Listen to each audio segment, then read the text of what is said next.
Hey, everybody. How are you? Thank you all for being here this evening. It is good to see you. It is good to be seen by you. I, of course, am Bill Sylvie, aka the Dungeon Delver, and I'm glad you're all here. And I hope you're having a fine Saturday. Hey, Kabuki, Kyle, good to see you. Jeff, Matt Sherman, Doomsword, Jack Photon, Lucas, and I'm gonna do my best with this, Lucas. Lucas Garsiewski. Did I get that? I hope I did. Michael Dale Mead Mornog, hello. William Sova, greetings. Doc Flamingo, Elvin Made in. Namaste. It's my favorite little elven escapees. By the way, guys, the elves down at the park, they're free. You can take as many as you want. The government doesn't want you to know that.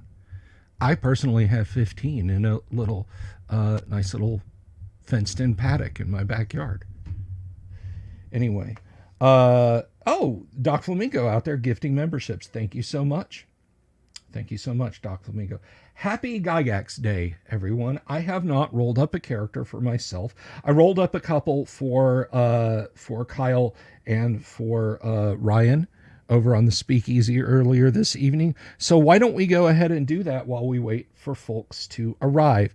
I have a really large announcement for you guys here in just a little bit, but let's see what I get when I dice up a character on Gygax Day. And of course, we are following the form of 3d6 down the line, although, according to Rob, they did prefer 4d6 discard lowest arranged to taste.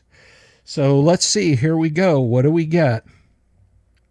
For strength, an 8. I'm sorry, a 9. A 9. Not bad. That's exactly average. So strength is 9. Intelligence. Intelligence is a 16. I'm sensing a magic user here. Wisdom. Wisdom's an 11. Not bad. Yes, I'm liking the magic user lean here. Dexterity. Not bad. An 11. Constitution. 4. Yes, this is a magic user. And charisma. A 10. Not bad. Okay, so we start with 2d6 plus 1. 5, but I have to subtract 1 because of my very low constitution. So that then becomes 4. Actually, it's 2d6 plus 1, so it'll stay as 5. It'll stay as 5. Gary liked to start characters at 3rd level. So there we go. There we go. There's my Gygax Day stats. 22 of you folks in. And in case you're wondering, this is not some proclamation of my preference. This is Kyle is responsible for Dying Breed Tabletop. Kyle is responsible for this. My shirt says straight out of Greyhawk. So, yes. Now I need to pull up something out of my email real quick, like here. Let's put that in Picature's, because I'm going to be showing you guys something. I want to talk to you guys tonight about something kind of serious. But despite the seriousness of it, I put it to you, the audience. Do you want the wizard's hat on or not? That's entirely up to you guys. Let's see, where is it? There it is. So you guys all have to tell me. 26. Doc Flamingo says hat. There's 1. There, according to this, there's 26 of you out there. So if 14 of you decide hat, then hat it is.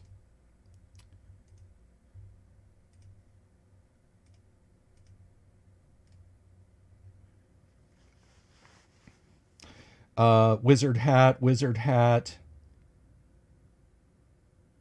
My comfort decides. So that's hat. So there's 6 for the hat. Coron says hat. So that's 7. Matt 8. Shinchara 9. Sovereign Wolf 10. Oh, somebody split. Doomsword is 11. Jorge Uribe, I guess that's a hat vote. I can't tell by the emote.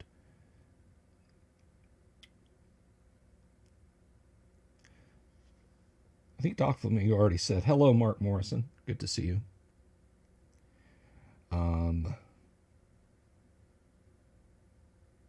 If I'm playing as a... Well, you know what? Graham, you said it right. And hello, Graham.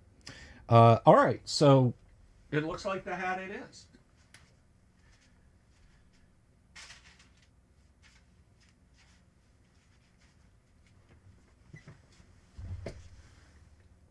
The hat it is. So I have the hat on now. Now I can talk to you guys. My channel has grown a lot since last year. And I know that a lot of the people who come here, they come because of drama clickbait, because of how I do the titles and everything. And I know there's a core of you that would be here regardless. I think before January of last year, I had just around 1,530 subscribers. In the space of a few months, that had jumped up into the high 3,000s, then very quickly got into the 4,000s because Wizards of the Coast could not stop screwing up. And by the end of last year, I had crossed into the 5,000 territory. Now I am at 6,256 subscribers the last time I looked. And I am so honored and so humbled by that. I don't do YouTube right. I shouldn't have had a live stream channel and channel that my videos are on together, because apparently YouTube suppresses certain things and lifts certain things. It's too late to divorce them now. I would probably have a couple hundred people watching the live stream channel, which means it couldn't be monetized. And you guys pour out your hearts and super chat me all the time on the live stream channel. And I get very little advertising dollars. I mean, it's kind of like the basking shark opening its mouth in a pool full of caviar kind of thing. I'll get a video that gets 4, 5, 6, 7, 8, 10,000 views. And that makes anywhere from $9 to $30 in a month. And then, it kind of stops. Yeah,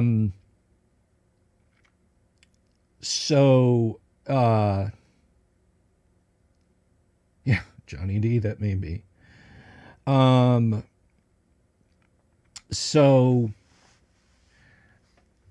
Yeah, I don't YouTube right.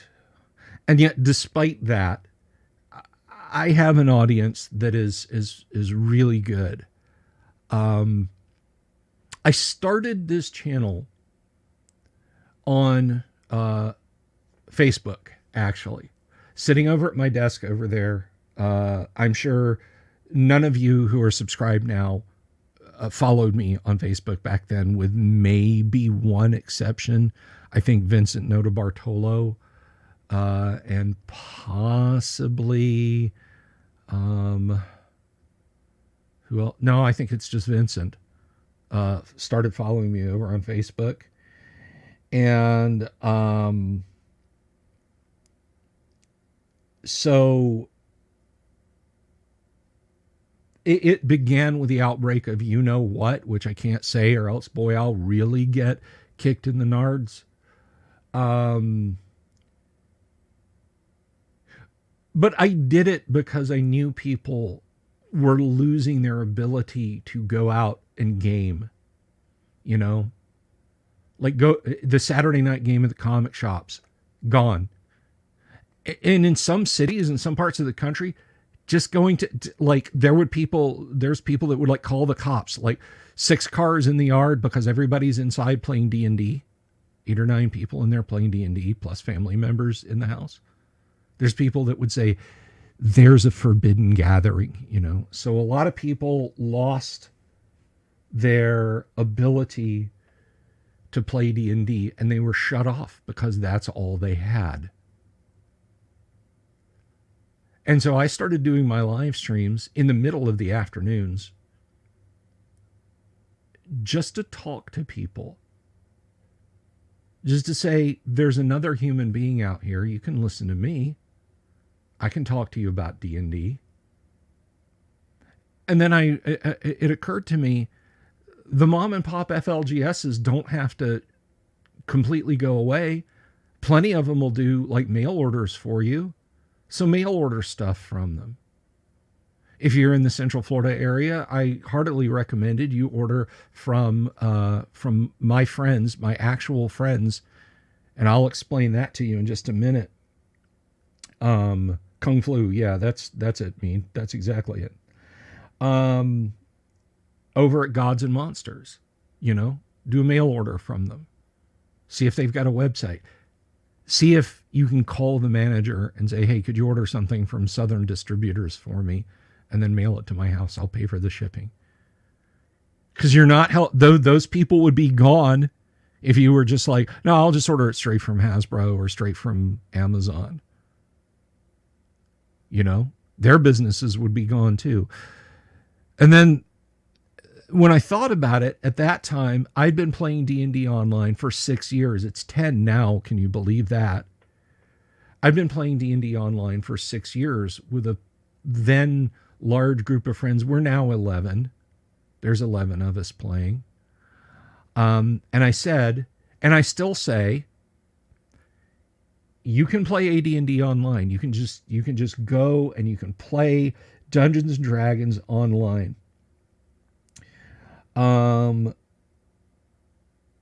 You don't need this. You don't need this setup. You don't need a camera that points at Dwarven Forge like we do here. You don't even need a computer, just a mobile phone that can get on the 3G network. There were still some of those around at the time. Even if it's just that, you could do it. And I said, you know, if your friends don't want to game like that, you know, nobody wants to DM under those circumstances, then you do it. You can DM. And if they don't want to play, you could go to Roll20. You could go to Reddit and say, hey, does anybody want to play online? And telecom and radio and video got so much better in the space of 4 years. Like the tech had to catch up, where now it's just like I hear more about games that people do online and then in real face to face. Maybe that's not a great thing, but it was nice to see people keeping it together. And as my channel grew and we had stuff like the Wizards of the Coast kerfuffle last year, and it grew and grew and grew, you know,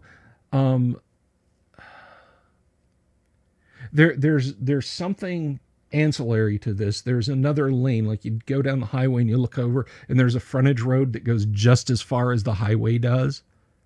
And you kind of glance over and there's somebody, they're just bopping along that road too.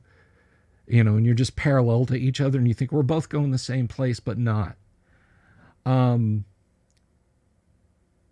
I was a little kid, I grew up in a steel town in northeast Alabama called Gadsden. It's about 2 hours away from Atlanta. You know, you can't fly into Gadsden, but you can fly into Atlanta and drive to Gadsden in like 45 or 50 minutes, maybe. If you really put the hammer down, probably 2 hours with traffic. But in the 1970s, what mattered to me was not Dungeons and Dragons. I didn't know it existed until we moved to Florida in 1980. I think I have a vague recollection of seeing the turquoise D&D box on the shelf at a toy store when I was like 9 or 10 before we moved to Florida, but I didn't really grok it at the time. Other than Star Wars and G.I. Joes, the big thing that kept me from going stir crazy, in addition to reading when I was a kid, was watching the Alabama Crimson Tide play football. Just a 2.5 or 3 hour drive from where we lived in Gadsden, Paul Bear Bryant, arguably one of the greatest college football coaches of all time, would lead the Crimson Tide season after season to SEC championship or to national championship. But as close as we were, I never got to go.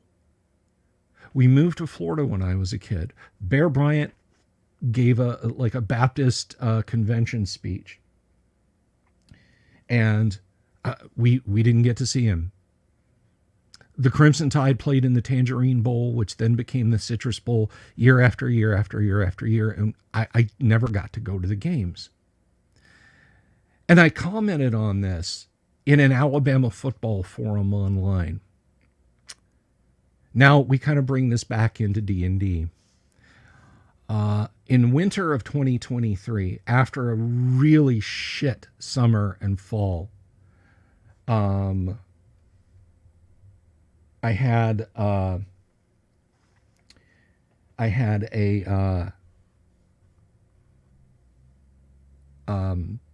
buddy of mine who I was buddies with over on that Alabama football forum, and I spammed the Discord because I wanted more people to watch my live stream, and I figured, what are the odds that somebody here is a D&D nerd? It turns out the overlap is not as small as you might think. It's not just me, okay? So he said, "Hey, Bill, I don't know nerd stuff," which is ridiculous. He's an F-15 pilot. He flew an IBM computer around, you know. I don't know nerd stuff. Can you give me a private area on your forum that you never look at? And my first thought was, Bluto, please don't be Fed posting in there. Please don't be Fed posting in there. I was like, it's nothing illicit, is it? He's like, no, absolutely not. So I gave him, he said, I'll let you know when you can look in here. Hey, Drama Goblins. Fast forward to February of 2023. Now, over the few weeks, Bluto has asked me many leading questions. When you travel, do you call yourself Bill Sylvie or William M. Sylvie? Well, it's William M. Sylvie. When's your birthday? It's January 23rd. If you could go on a long trip somewhere to do something you really liked, would you like, do you think Mrs. Sylvie would go with you? And I was like, my first thought was, I think I know what he's asking about. I'll go ask just in case. My first thought was, no, she won't. I'm glad I did. Because she was like, heck yeah. So I came back and I'm like, yes. One night when I was live streaming, Bluto was in the chat. And he starts messaging me saying, check your email, check your email, check your email, check it now. And I was like, I'm reading this module thing. I think it's February 23rd or maybe the 16th. I don't remember. If you guys want to go watch the video, I was like, I'm deep diving this book. You be calm. And like, he super chatted $5 just so I would have to put up, and I was like, fine. And so I look, and it was confirmation emails and a notification that Colleen and I were going to GaryCon in 2023, that our rental car, no, not our rental car, that our hotel room and our airplane tickets and our passes were completely taken care of because of you people. They did a GoFundMe.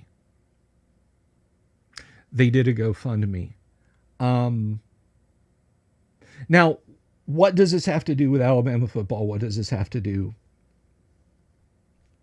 with anything? In that same email, he told me that the following October, that's this past October, 9 months ago, we are flying you through Atlanta You'll fly into Atlanta and then fly to Birmingham, and we've covered a rental car. At least maybe that hotel, airplane tickets, and tickets to the Alabama game against I almost said Auburn, against Arkansas. For 10 years of my life, I lived within driving distance of what at the time was called Legion Field, and I never got to go. And I got to go see Nick Saban coach the Tide in a victory in his last season as head coach. I can never repay that kindness. Except, let's go to November. I mentioned my friends Todd and Anna, Gods and Monsters here in Orlando. I don't have a lot to give to share with people, things that I can do, but in the holidays, what I like to do for my friends, for my neighbors across the street, and for Todd and Anna is make cheesecakes. I'm really good at making cheesecakes. I'll make a pumpkin pie cheesecake at Thanksgiving and a Bailey's chocolate chip cream cheesecake at Christmas. And so I made them. Well, for many reasons, it had been an exceptionally long time since I'd gotten over to see Todd and Anna. And we hugged, we talked, and she said, "We haven't seen you since before last Christmas. We have your birthday presents and your Christmas present this year." And they handed me a box full of some true rarity D&D stuff and nearly an entire library of first edition AD&D books. And they're like, "Here you go." Todd had called me up and asked me, like during the summer or the spring or something like that, in the in-between, "Hey, guy's here, he's got this stuff.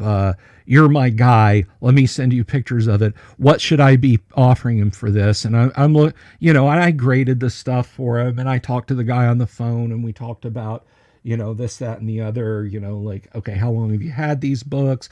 You smoker, anything like that? When I got on the phone with Todd, I'm like, "Hey, sniff these books, make sure, it's not cigarettes, smoke, everything."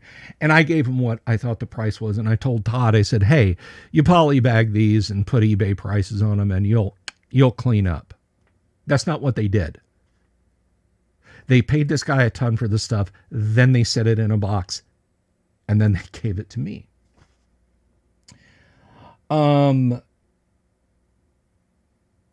That's not these. These are mine. All this stuff is mine. I have enough. I have enough stuff. And now we come to the announcement. Someone out there watching this live stream is or knows of someone who would love to get started playing first edition AD&D with physical books. And getting those books is beyond their means. You pay about $120 for high quality color copies from drive-thru for the core 3. And the modules will set you back anywhere from $9 to $15 a piece. You want to start talking about additional monster books, Fiend Folio Monster Manual 2, that's more. I have enough. I could have taken that box of stuff they gave me, culled out the things I wanted, and flipped it out on eBay. First of all, it's a gift. It was a Christmas and Christmas and birthday gift, so I think that's a little crass. But I have been so blessed by you guys Whether you've just subscribed to the channel, whether you have broken bread with me, as a few of you have, I have been blessed by the outpouring of affection and assistance. I got a citation from the county, not in a good way, for the condition my yard was in one year. And it was like, you have 3 days to clean this up. And it's not parked cars and old toilets or anything. My mower wasn't working. My riding mower would not go. And I did not have the means to fix it. Tracy Lesh and his wife sent their lawn guy from DeLand, Florida to my house to cut my yard. Because I came in one day and the frontage on the other side of the sidewalk by the street, the city had already come by and cut. And I knew what was coming next. I knew another citation was coming. Court appearance, $2,500 fine. You don't pay that, you know what happens next. They sent their lawn guy. Doomsword drove over from the coast 2 hours to help me rebuild the brakes on the Volkswagen. You guys regularly pour money into super chats.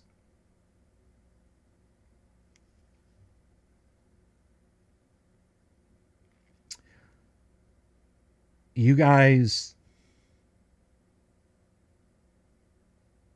do great things for me. For what? Because I sit here and I talk shit about D&D? Because I interview people? I don't know if I completely understand it. Here is what I ask of you. Here's the burden. Excuse me. A little goopy. Here's the burden that I lay upon you. If you know someone who needs these books, I want you to reach out to me. My contact information is below. Heidi Gygax and Eric Garland, Gaxland, are covering the shipping costs for these. Mrs. the Dungeon Delver is helping me kind of grade the criteria. Doc Flamingo says it's because of the hat. Thank you.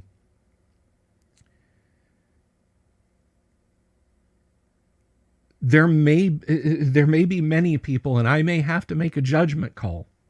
I'm going to talk to people about how what criteria I could do this, but I'm going to put some rules on this.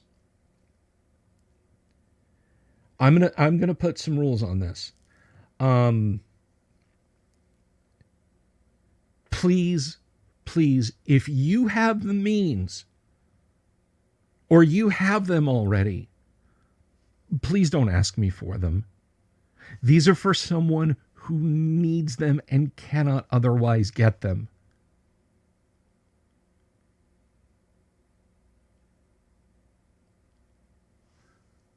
If you have the means and you have like a nephew, like, boy, that would make a nice gift for my nephew, and I have the means, but Bill's giving them away, so I'll just take those and go on drive-through and get the print-on demands and use those. This is for someone in need. Let me show you what I mean.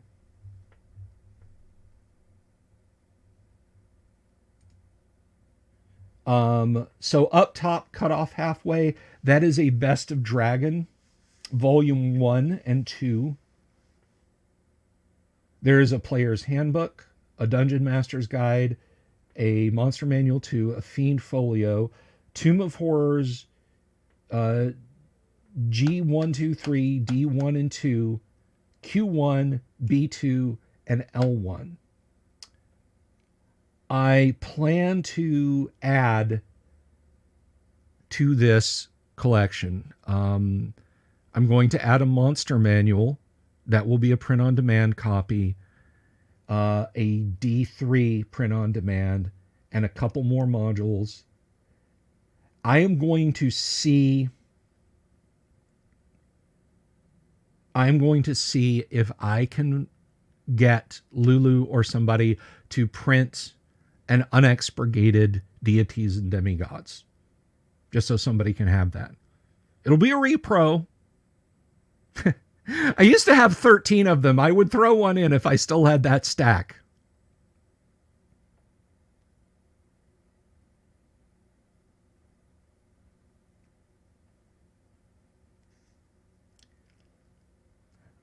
There is an item here.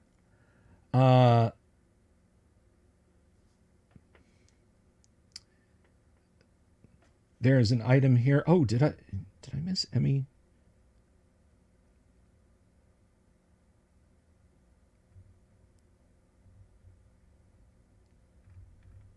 Hi, Emmy.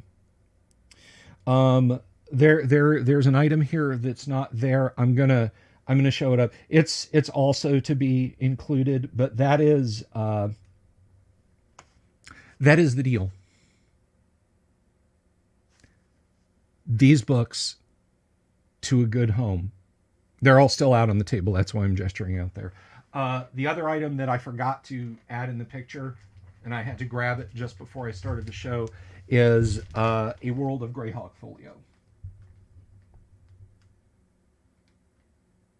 It's a folio set of the World of Greyhawk. I picked this up on eBay. It was like $60, but I figure, hey, I'm paying this forward. Hello, no one of consequence.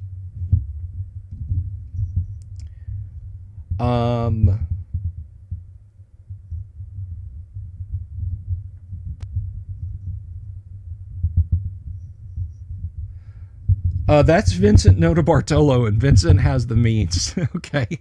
No offense, Vincent. I love you to pieces, brother. You go buy your own darn books. These are for somebody who's really on the skids. Hey, Gonzo Lyra, good to see you. So, like I said, I'm going to add a monster manual, a couple more modules at least. Maybe like an A-series super module and a Village of Hamlet, so you could do the whole super module run. Hey, TB Flowers, thank you for becoming a member. Big ups to you, buddy.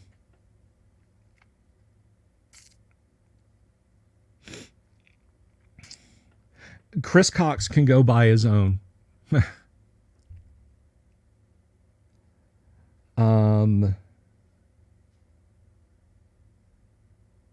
No, Gonzalo, I'm not dying, at least not right now.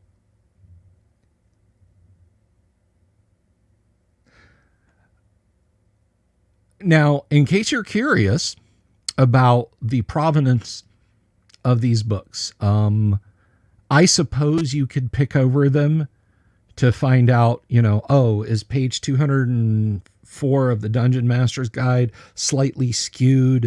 Is the stitching red, yellow, red, yellow, red, yellow instead of yellow, red, yellow, red, yellow, red?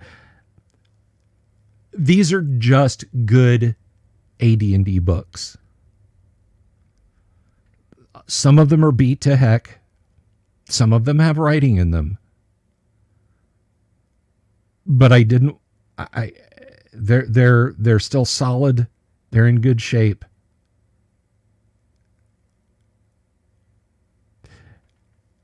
I will come to a decision if I get some feedback from the community about this, and I'll be talking about this a lot on social media. But if I get some feedback from the community, if I get some candidates and I can come down to a decision, even if it's only one person,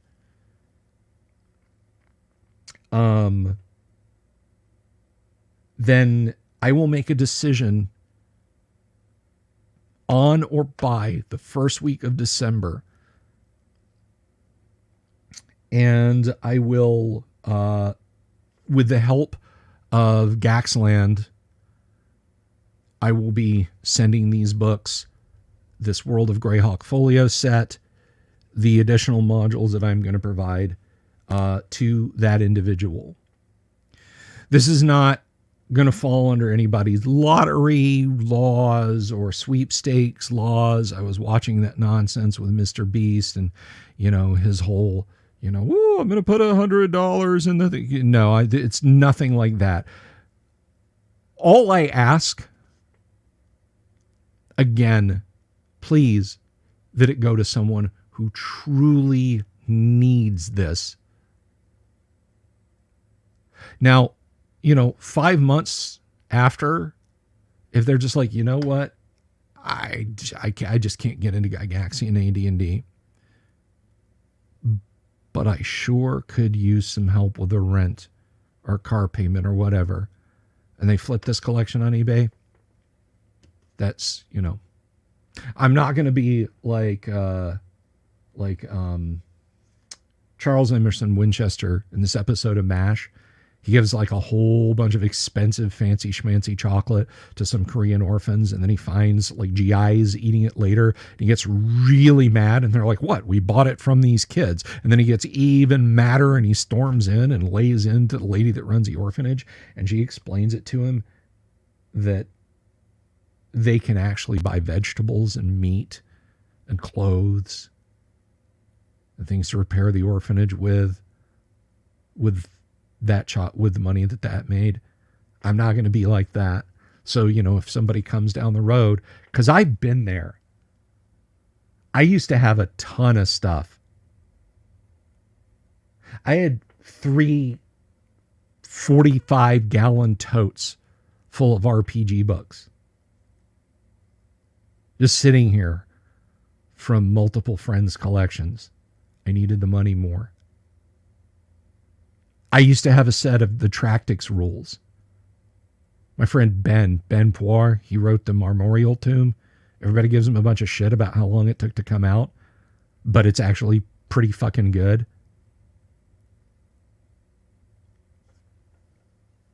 Ben bought my Tractix set for $250. He probably could have picked it up for $90 or less.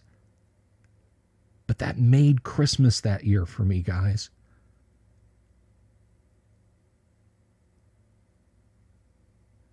Up on these shelves, I have thousands of dollars worth of Dwarven Forge. The resin stuff that's not made anymore.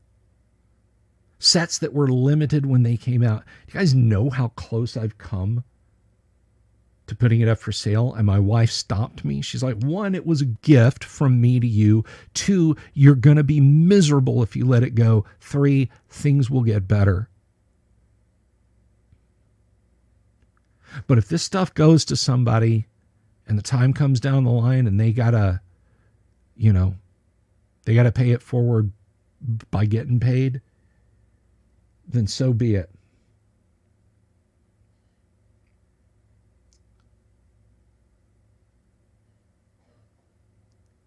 But that is what I want to do with this great gift, because I don't have the room on the shelves for it. And I've got the reprints that they issued in 2014. I've got a dozen players' handbooks, maybe 10.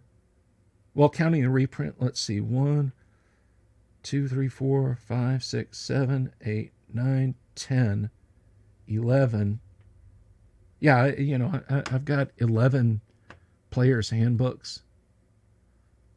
3 Dungeon Master's Guide, my play copy. I've got a true first print. I've got a true first print monster manual and a play copy monster manual. I've got a couple of unexpurgated and 1 expurgated deities and demigods. I have plenty. Call it God, call it karma, call it just good friendship.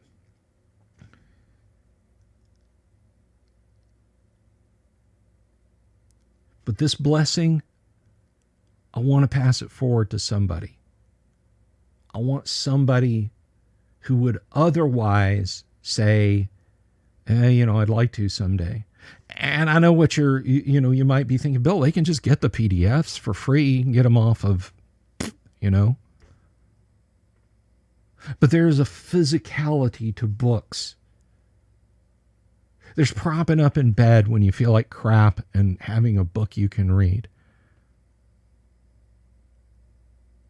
There's a tactile sensation that you don't get from a PDF open on a computer or even printed out and stapled in the corner, of knowing that came out of a Random House warehouse. Maybe some of these were sold at the Dungeon Hobby Shop. You don't know. I don't know either. I just want to share that with people. And I couldn't think of a better day to do it than on Gary Gygax's birthday. To come and ask you guys if you know someone.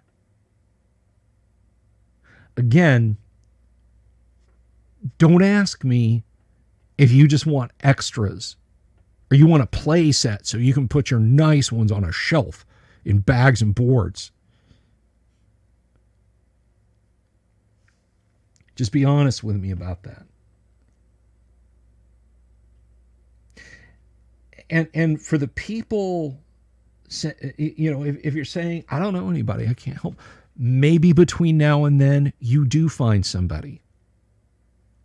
And maybe I don't hear from anybody between now and then. I'll keep looking and I'll keep talking to you guys about it. I'll update you every Monday. When I add that that Monster Manual 1 and those modules, as I get those done and printed and added to that stack, I'll let you guys know when that's happening, just to keep you all updated, just to keep you all reminded. Graph Paper Architect just coming in. I'm giving away a collection to somebody who needs it, GPA. Here it is again.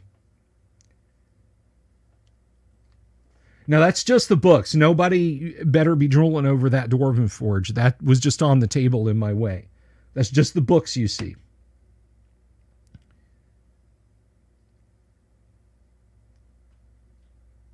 And the caveat graph paper is somebody that you might know who wants to play, who wants to learn AD&D first edition, and they don't have the means to get the books.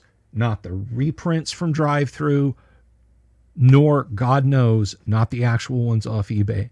And I know a lot of people will be like, yeah, buying on drive-thru, that's money for Wizards and for drive-thru. Maybe you've got a philosophical hatred of drive-thru and or Wizards of the Coast, and you don't want to give them your money.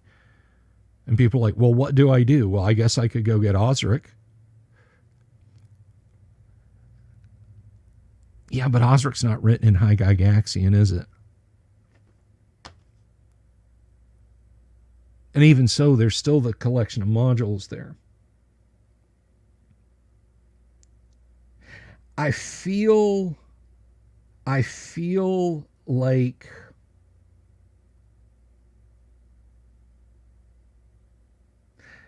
you know, both of our doggies, well, I shouldn't say, all three of our doggies, Onyx and Lulu, who've crossed over the Rainbow Bridge, and Zeus, who's a sweet old fellow. We got them from Labrador Rescue. And it's a vetting process, no pun intended, you know. It's meeting the dog. I mean, when we first joined Lab Rescue, they came to our house, right? They came to our house and looked around our house and brought a dog to see how a dog would act. That dog ended up being Onyx. And we had many wonderful years with dear Onyx. You know, they vetted things. And I feel like I want to do that. I don't want to just be like, oh, here you go, random person.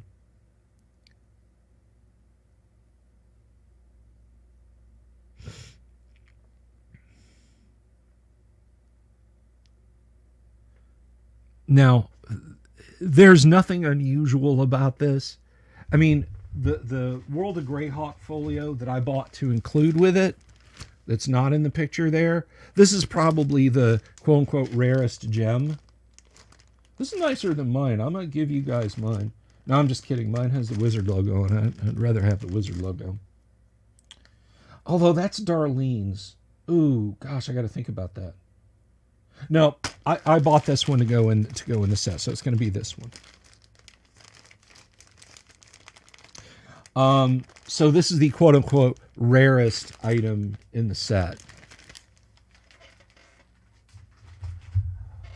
So yeah, you're not going to find like that Dungeon Master's Guide is not a true first. It doesn't have the wire gouge on the cover. It doesn't have the upside down monster manual pages inserted in the center.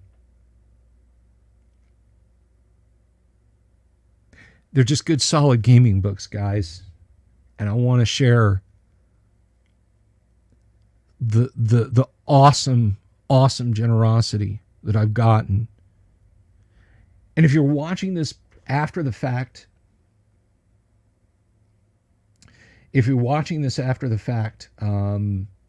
then you know, let me know. Now, one thing I can tell you, once I've decided, this video will come down.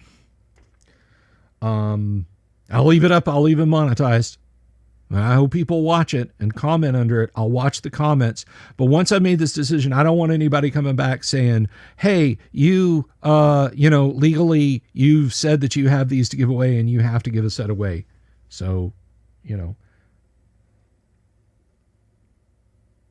TB Flowers is not a first edition Buck of Spells signed by L. Mincer. It's a working, useful copy done by Gnomish Printing Technology. It'll do just fine. Absolutely.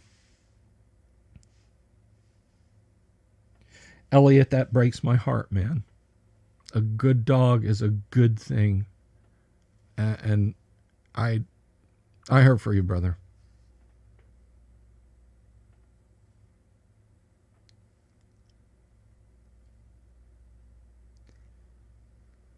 But I'll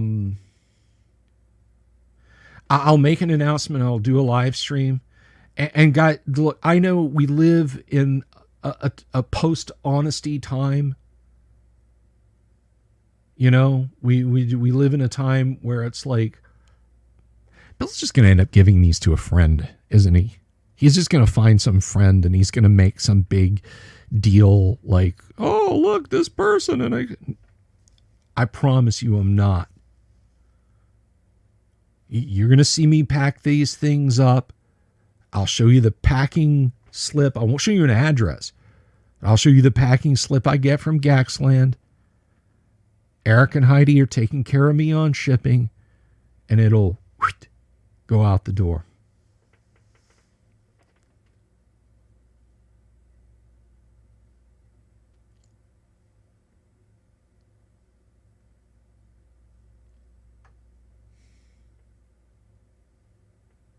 Exactly. Elven Maiden, you have the right of it, sweetheart. You have the right of it. Those are gaming books to play AD&D, not decorate shelves.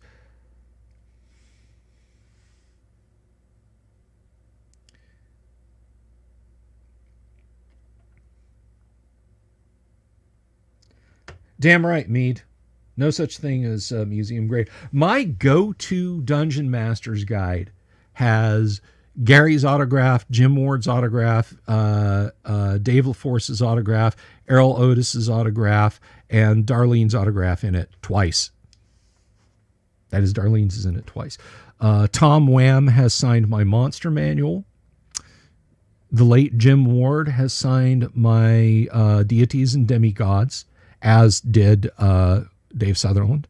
David S. LaForce. It's not this one, but I've shown before. I've shown pictures of my all of my OD&D books are signed by their respective creators. Dave Arneson and Gary's signatures through all of my OD&D books. Chainmail. I would love to get Jeff Perrin's signature on my copy of Chainmail as well. Tracy Lesh, Tim Kask, Rob Kuntz in my copy of Greyhawk and my copy of Gods, Demigods, and Heroes. Lots of stuff. They'll give you a new bucket list.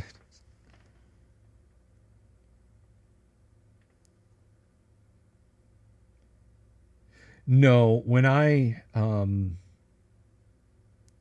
when I pass on, or maybe even before then I'll sell them, so my family can have the money from them.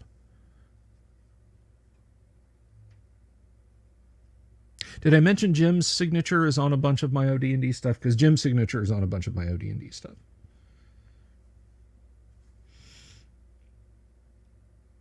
Yes, it does, Injun Joe. You are correct.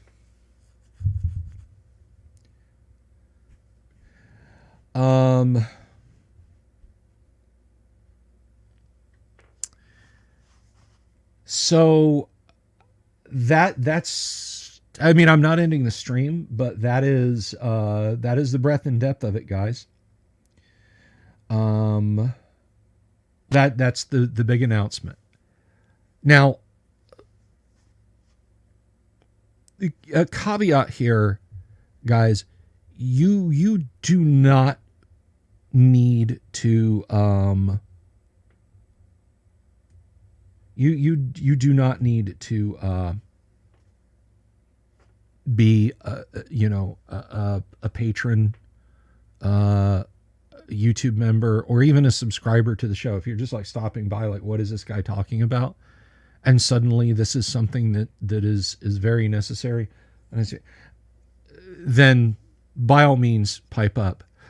By the way, in talking about cool things that people have done for me, I know you guys have probably caught that I wear readers because seeing the screen is very hard because I have old man eyes now. It's funny. I had LASIK done. I can like pick out the text on mugs and stuff like that, the label on the Kennedy Space Center patches that I've got on the wall and that sort of thing. But stuff up close, like this, is kind of blurry. Well, I was trying to play OD&D with my OD&D reprint book at GaryCon in 2023, and I was like this, and I couldn't. And Squirrel Hermit's just like, here, use mine. I was like, oh, thank you. And I put them on, and it was 100% better. I'd never had reading glasses before. And when I was done reading it, I went to hand him back. He's like, nah, I got a dozen pairs. I just, random niceness happening to me. And it's just like, shit, I can never repay back. So I have these. And I have a pair that I bought at the gift shop, which is, again, more or less courtesy to you guys. These are Alabama, University of Alabama Bear Bryant Museum readers. Got those. I took a picture of them, had them on it because Mrs. the Dungeon Delver has always been after me. You got to get reading glasses. So I took a selfie when I was in the stadium, and just click and sent it to her. And I texted her. I said, "You said I always need reading glasses, so I finally got a pair."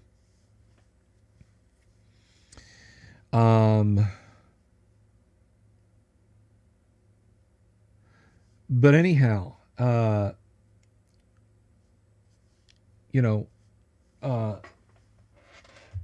at that con, I had a wonderful fella, and I'm sorry, I'm forgetting your name. You and your wife were so nice, and I kept seeing her. It was when I was playing D&D with Squirrel Hermit and Mrs. the Dungeon Delver, who didn't want to play. By the way, I kind of strong-armed her into playing. She wasn't happy about that, but Squirrel Hermit Jr. and one other fellow, and we all played OD&D for like, I don't know, 45 minutes. But I kept seeing this woman walk back and forth across my island, and she'd look at me, and I'd see her go back, and I'd see her go forward, and I'd see her go back. And finally, I look over, and she's come over and is saying something to Colleen. Hey, Jeff, thank you. Jeff from Dankar, thank you.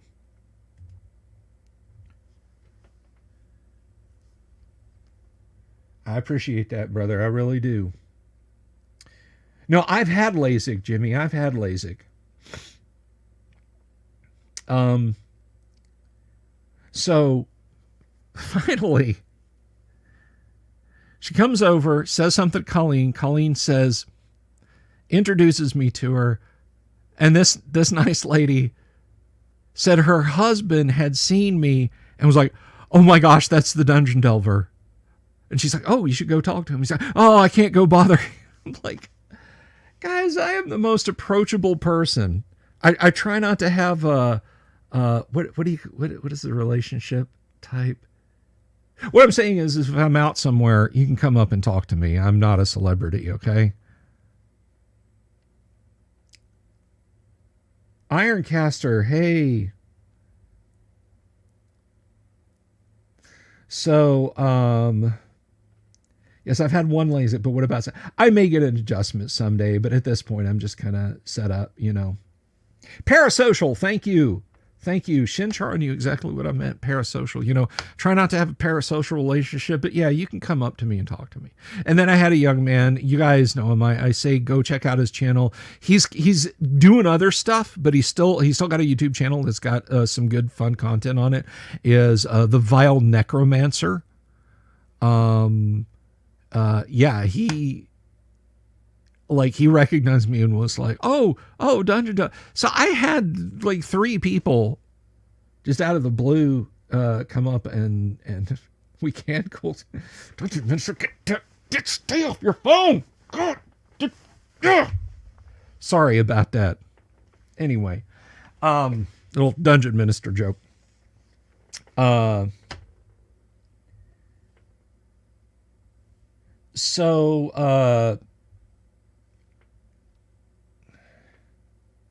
Anyway, sit you down, Father. Bless you. What the hell was it? So yeah, it was kind of weird, you know. And I don't really think of myself as a famous person. Some people have come in. I'm approachable only if I'm not ranting about how paladins who are not lawful good. There are no paladins who are not lawful good. You are just a fighter.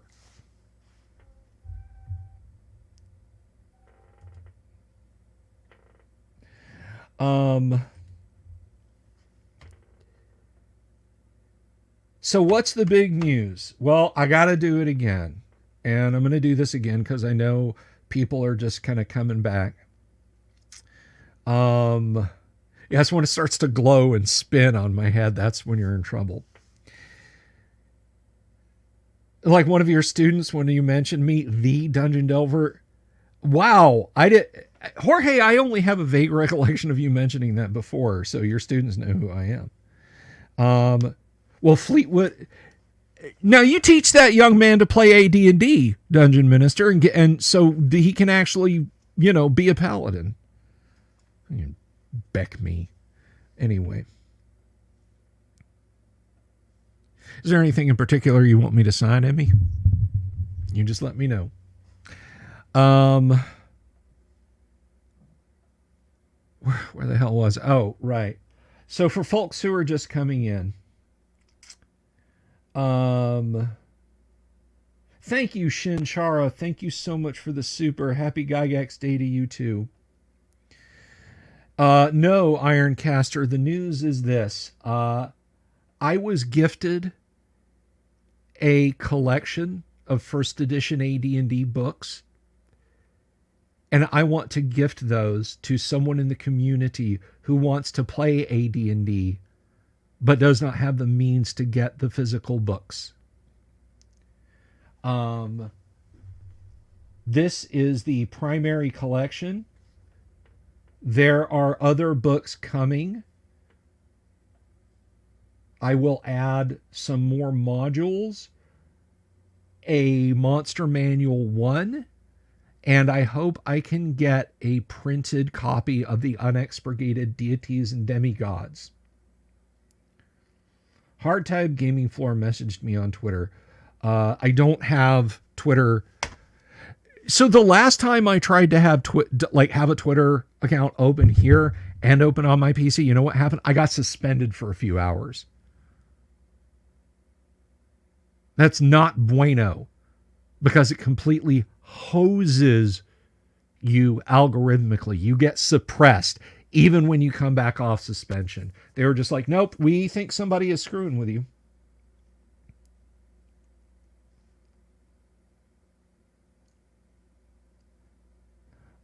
That's not true, Spirit. The covers are nice, but that is not true. And also, in with that and the stuff that's coming is a World of Greyhawk folio edition, which I will include for people to launch their campaigns with. The shipping for this, you don't want to die from jealous ones.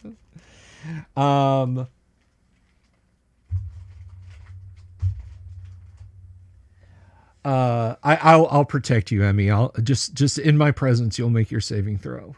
All the shipping on this will be handled by my friends at Gaxland Games. Heidi Gygax Garland and Eric Garland are going to take care of the shipping for me.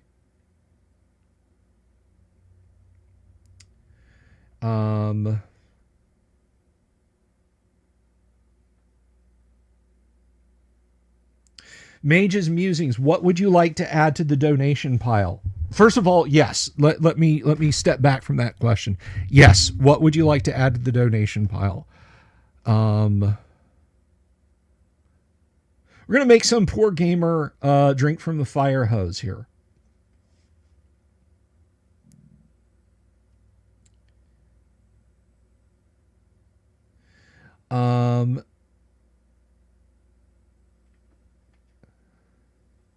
And I will be again, guys, someone with the desire but not the means. They want the physical books. They don't have the means to get them. Do they have to find a marble? No. It's. I don't want to say it's not a contest. Okay, I don't want to say that it's a. I've just got to look at the situation people are in. You know, I had a house fire and I'm waiting on my insurance check. Yeah, but I mean, you know, are you still employed? You know, you might actually have the means. And definitely not, well, I have the means. I just don't want to give any money to WotC by paying for them on drive-through. And I don't want to spend the money on eBay myself. Yeah, no, I'm sorry.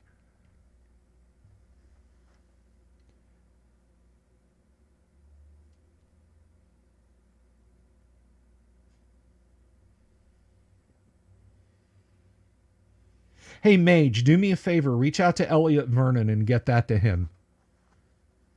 Unless you absolutely want it to go to this.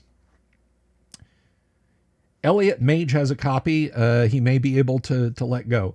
Unless, Mage, you absolutely want to contribute it to this, then that's fine. And guys, you know, Wheeling Dragon says she would love the books. Someday she'll be able to afford them. Don't say, well, I don't deserve them. I mean, if you've got, you know, if it's food, medicine, living, utilities, which I guess would go under living, and then at the end of the month, you're like, you know, as long as I don't use more than 500 megabytes, my phone stays hooked up. Guess what? You probably fall in that category.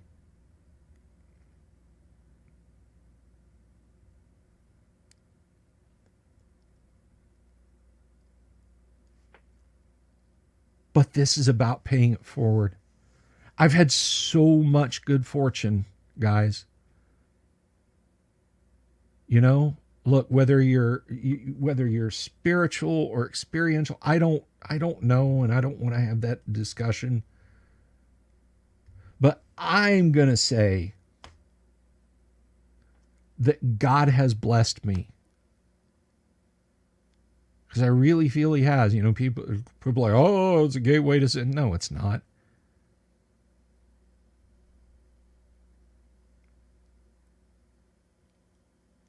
If this is some kind of gateway to something bad, then so were the works of C.S. Lewis. So were the works of J.R.R. Tolkien. Arguably a couple of the biggest influences on this game. So when I say I think the good Lord has blessed me with the people that I've met and the things that I've found through this hobby, then that's what I mean.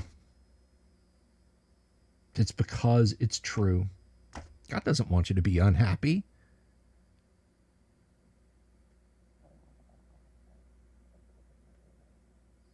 Thank you, Dungeon Minister. Thank you. That merits putting up. That's absolutely correct. And if you're not gonna believe me, this guy's from the front office. All right. He's got the 3-ring binders that have got the white, the green, the pink, and the goldenrod sheets for every page. In the database, he can just pull up like that. So if you don't believe me, believe Dungeon Minister.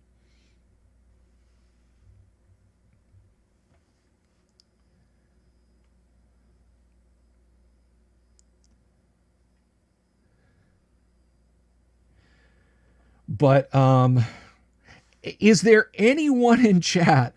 There's 44 of you guys out there. That's the most I've had in a minute.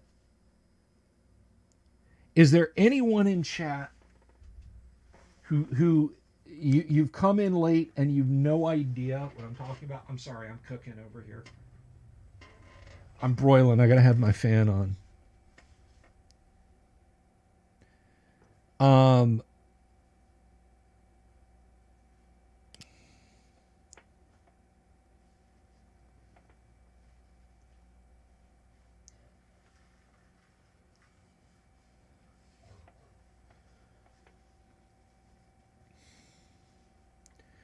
So if anybody needs me to recap what's going on and why I'm doing this and why I say this is the most important stream to date, it's the most important stream I've ever done, then, speak up and say on.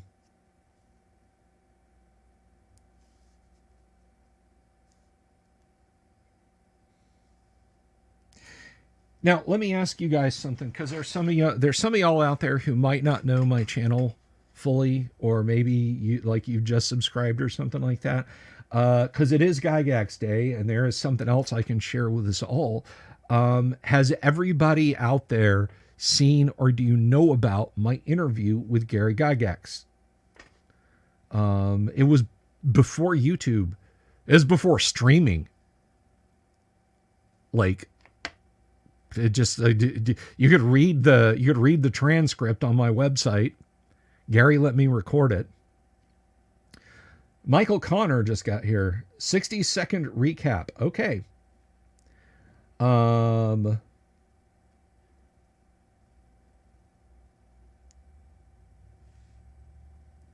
You rock, Jimmy. You rock.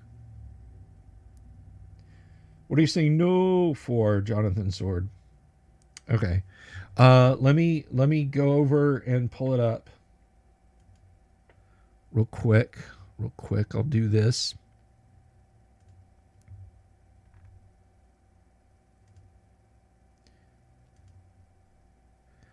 Let me find this on my YouTube page. So if you guys want to check this out on Gygax Day, I'm going to be sharing this link everywhere. Oh, there's my channel dashboard. I can go to that. Oh, I picked up a subscriber. Thank you, random subscriber. Let's see. Content. Gotta go to the content.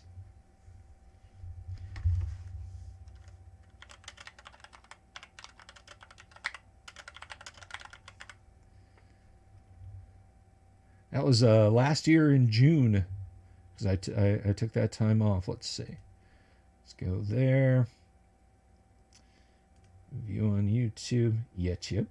I'm not viewing it. This tab's going to be muted, or it should be anyway. Anyway, I apologize in advance for the audio for this because it ain't. Oh my God, playing some games. Thank you so much. Yes, guys, the all my stuff, particularly my interviews, stay online. Um, Share love into the world, not fear. Happy Gygax Day. Thank you, playing some games. Thank you. Playing some. I'm not honoring your super. I'm gonna put it back up there, but I'm gonna put this up here for a few minutes. Okay, so some people have come back in and asked, "What am I doing? What is the live stream about? What was the big announcement?" Um, I have been gifted a collection of first edition AD&D books. I don't need them. I have multiple plenty AD&D books. These are actually right now, they're living on the bookshelf in my bedroom, which is not for gaming stuff, but they're out there. And it's this. Well, first of all, it's one of these. This is the World of Greyhawk folio set. Guys, there's zero cost to you. You're not going to have to pay for shipping. The biggest worry was shipping. I was like, man, if somebody's overseas or something, it just as much as it costs, I'm going to have to like trickle this stuff out to them. And I'll tell you guys about that. But it's also these books. There is a Best of Dragon Volume 1. Is it? I'm sorry. I said it was Best of Dragon Volume 1 and 2. It's Best of Dragon, but it's from The Dragon and the Strategic Review Volumes 1 and 2. So there's that. There's those monster books you see. There's those modules you see. And I'll be adding to that. Gaxland is doing the shipping, Kabuki. Yes.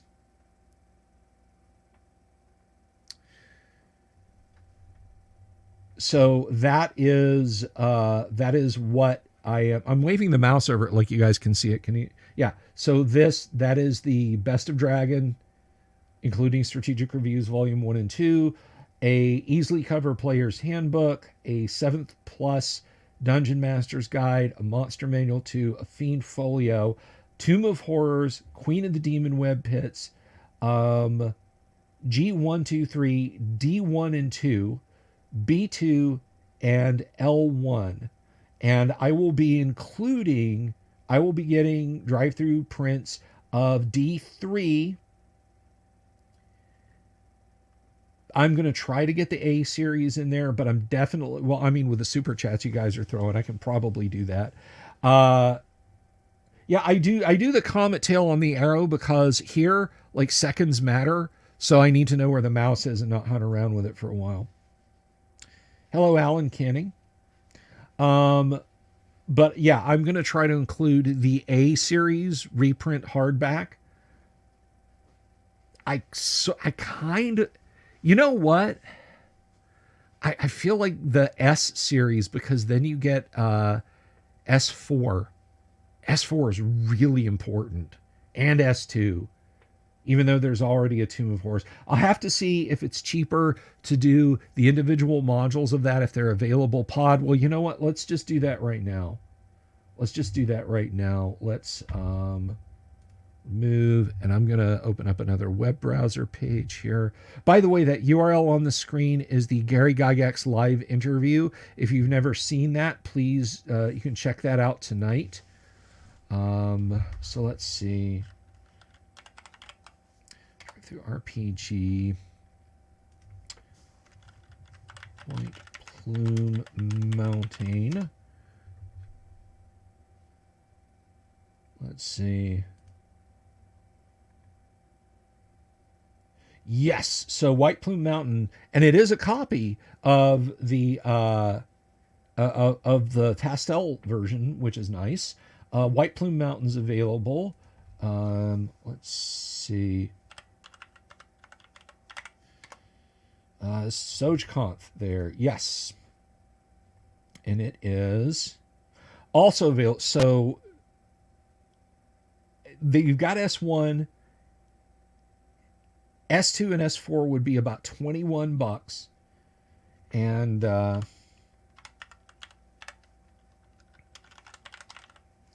right, so how much would a, so that would be $12. PDF plus soft cover of S1 to 4 would only be 7. I would probably do the soft cover Dungeons of Dread then, because that's only $17. Oh, Wheeling, honey, you didn't have to do that. Thank you, sweetie. Thank you, sweetie.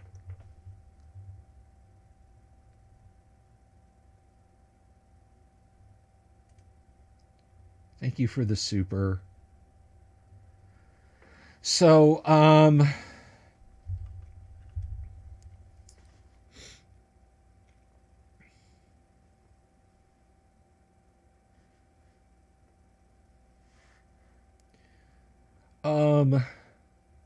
but anyway, yeah, it's a big AD&D collection. It is for someone out there wants to play AD&D. They don't have the means to play AD&D, and they want the physical books and not just PDFs that they found for free on the internet somewhere.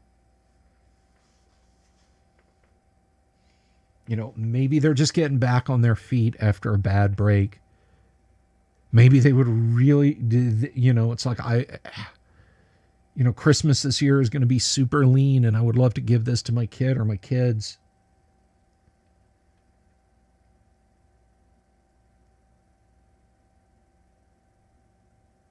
But whatever or however, I know there's somebody out there. Who could maybe use these. And I'm going to get them to them. I don't want to sell them off. It takes eBay like a month to give you your money. Now, when I was flipping stuff on eBay, when I needed the money and I had to let some real rarities go, it was happening with such alacrity that I didn't really feel it. But now, like, I've got a Ryzen X 1700 and the motherboard for it to go on. I don't want to sell that. I mean, I don't want it. It's less powerful than my i7 4770. But, selling that on eBay, and then it takes a hard knock from the USPS and a resistor, one of those grain of sand size resistors breaks off, or cold solder joint or something like that. And then I got somebody screaming at me, and I got eBay trying to dig into my wallet.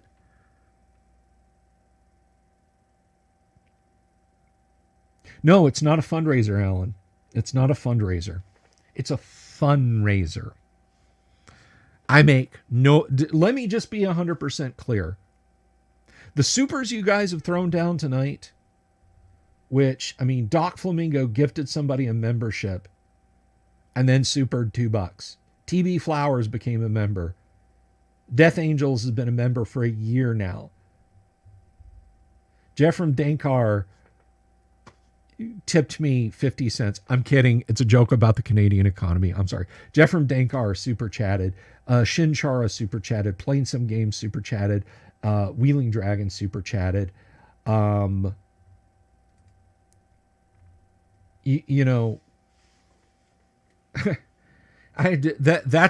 probably as much as I could have expected.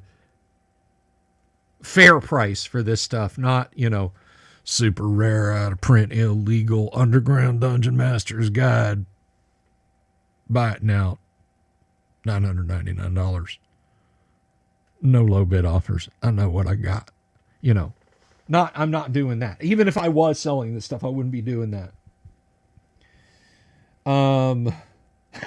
The Canadian economy joke. Well, tell Fleetwood that as America's hat, you guys need to get it together with your economy. You guys need to switch to a more stable backing for your currency, like Timbits or maple syrup or something.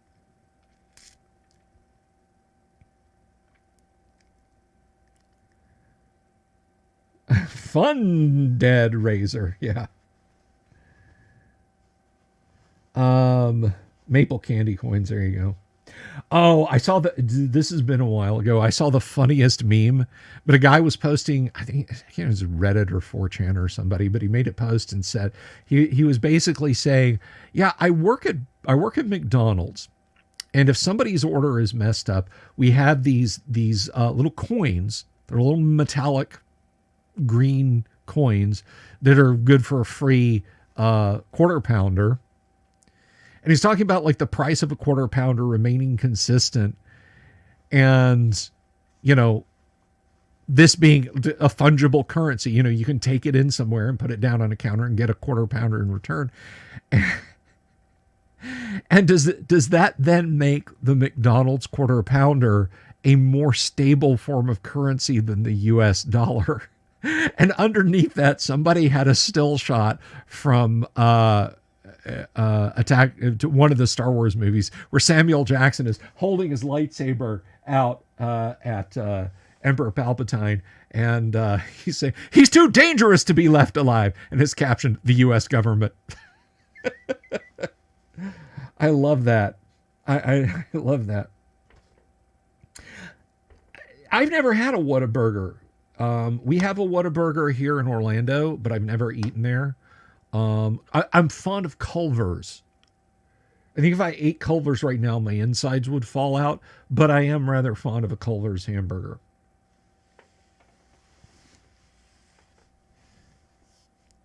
You can call us America, or you can call us Canada's pants if you want.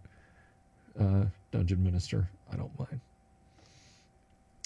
Yeah, the illegal DMG, where all the real magic is. Does anyone need me to put the URL back up for the Gygax interview? If anybody wants to watch that and you don't know about it, there it is. I think that's the link that I copied and pasted. I ate a burger I found in a culvert. Homemade hamburger, Ms. Bella Games. Homemade hamburger every time. Every time. If I have the means, I will cook the heck out of a hamburger.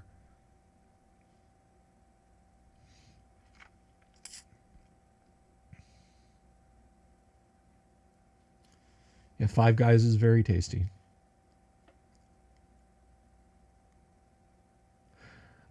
It's just that Five Guys for me and my family is north of $120.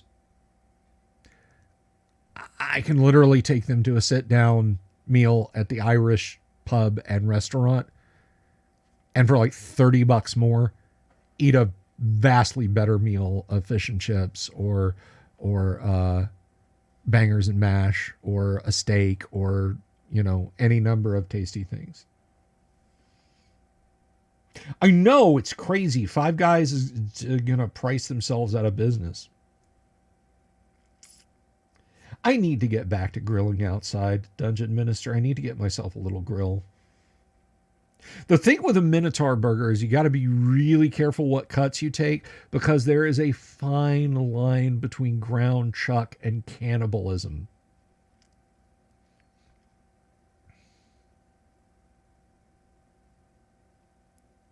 No, my wife really likes bangers and mash. I've made it for her before here at the house. With I've gone to like an English grocery store we have and gotten her, the onion gravy to put on it.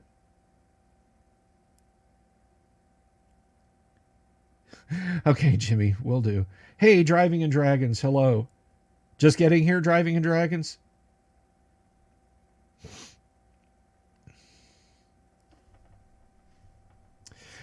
Anybody here ever had is Backyard Burger still around? There were like 8 in the country, and one was in a suburb of Orlando just north of me called Altamont. Let me see. Backyard Burger near me. Yeah, it's still there. Yeah, but I mean, when they opened up, there were very, very, very few of them. Backyard Burgers in the U.S.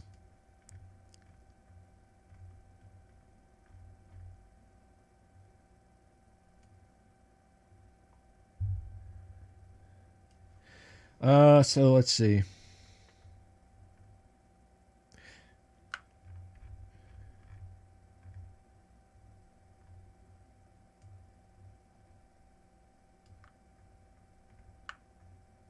So, backyard burger locations.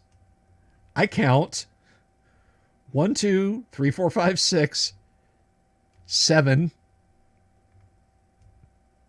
8. There are 8 backyard burgers in the United States in their totality. That is a small chain of restaurants, but they're okay. They are okay.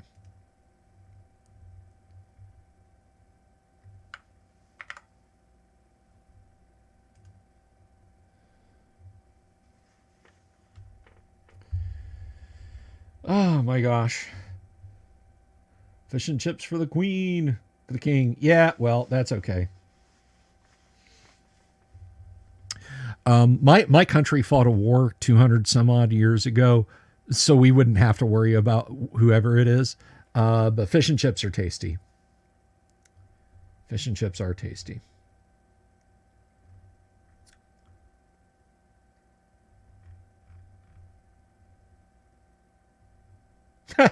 Altamont did Hell's Angel. No, no, this is different. Altamont Springs, Florida, and it's the Outlaws, pretty much down here in Florida. The Outlaws, not the Hell's Angels. All right, so I guess I got to do the thing again, and I'll do it a couple more times before we are out. First of all, has everybody got the URL to watch the Gygax interview? The interview with Gary.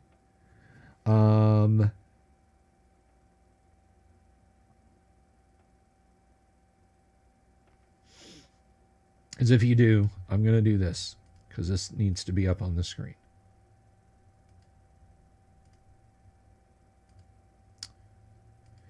Kabuki watched it today. Well, there you go. All right. So again, to announce, if you've just dipped in and you don't know what's going on and you've seen me prattle on about how important this live stream is, and it is important, and I'll be talking about it. I may do like a short form video about this midweek because there's people who never watch live streams, not even skipping through watching little parts. So I'll probably do an interstitial video or two about this. One thing I can tell you, I will not dox the people that I do this for, unless they say, "Yeah, tell them who this is." Anyway,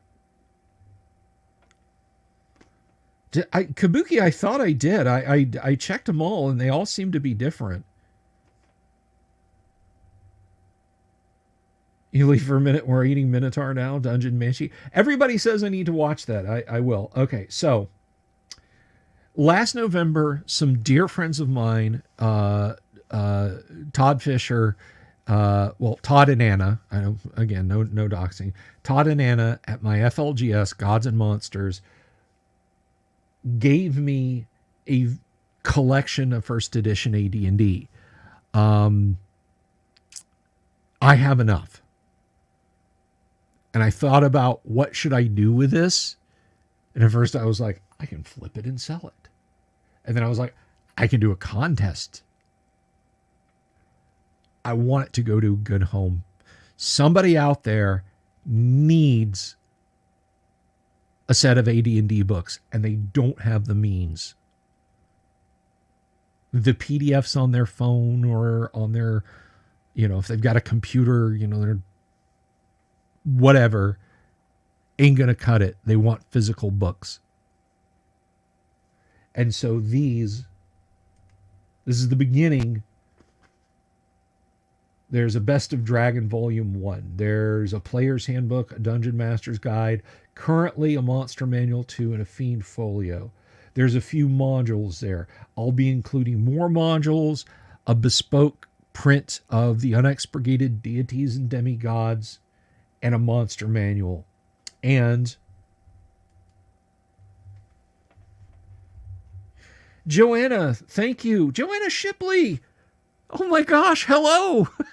Hi, we've kind of tweeted at each other every now and again. I hope you're doing well. Maybe this applies to you or someone you know. But thank you for stopping by. I really appreciate it. But also included in that, a World of Greyhawk folio set for campaign. Plus a copy of Oriental Adventures. Now I gotta, Philbo Baggins. No. I've got to correct you. I mean, prize in the broad sense, yes. But it's not a sweepstake. You don't have to enter. I'm looking for someone who needs this stuff, who needs a collection like this, and they don't have the means to get it. Someone I can help, someone I can be as generous to as life in the last couple of years has been to me on the gaming front. Well, Alan, that's the thing. And I mean, Mrs. the Dungeon Delver is going to help me out with it, is going to help me out with that criteria. And I'm reaching out to a few people. Now, shipping on this is being taken care of by my friends Heidi and Eric at Gaxland. So don't worry about that. That is covered. But I'm going to be talking to some people about like what the best way to do this, a council, if you will, of AD&D legends, the glitterati. I will be reaching out to them, and maybe they can lend some insight. I got the shipping on this taken care of by Heidi and Eric because I reached out to them and I thought surely they know someone, and they didn't. Because it's a narrow criteria. It's narrow. I admit that. I mean, it's not like an essay contest or anything like that. I just want to help someone. Samalama, thank you. Do I think Gary had a favorite spell? I don't. That's a good question. I don't know if he did. Look at the Morden named spells. Mordenkainen was his magic user. Look at Mordenkainen's spells and check those. I would start there. Mikey Mank, thank you. Thank you so much, Mikey. I appreciate that.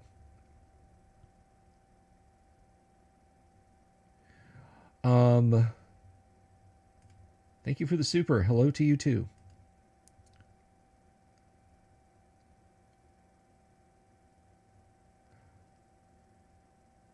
Does anyone who lies about needing it will receive it? Yeah, I would. If somebody straight up lies to me and I see this stuff out on eBay, like the day after I get a notification that it's arrived there, I'm gonna be pissed.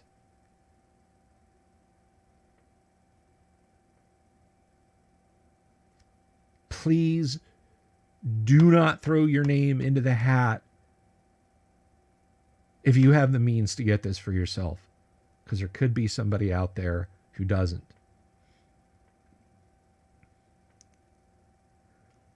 But I can't think of anything. I can't think of anything more appropriate on Gygax Day than giving the gift of AD&D for somebody for Christmas. Now, I'll be honest with you. Maybe nobody approaches me about this.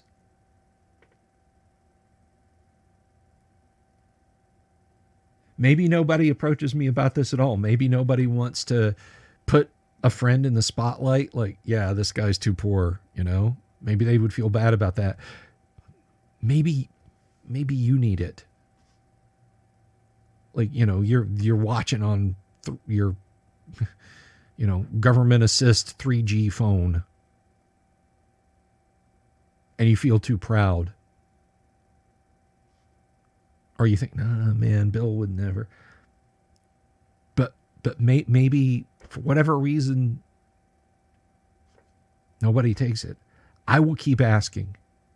I will keep asking, and I will keep asking, and I will keep asking. Lightmean, hello. Christmas gift, have a lifelong hobby addiction. Well, you know what they say, Dungeon Minister. The easiest way to make $100 in tabletop role-playing games is to invest $200. Yeah, I can't give you that, Lightmane. I can't give you that. I'm sorry. Oh, that's wonderful, Mead. That's wonderful. Yes. Core 1E sets. There you go.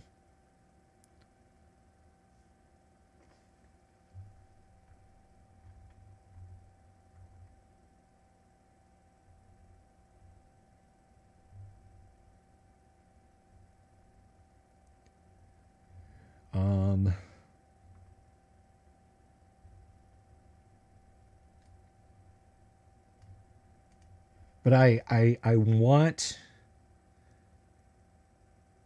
I wanna promote this, guys. I want to as playing some games have share love into the world.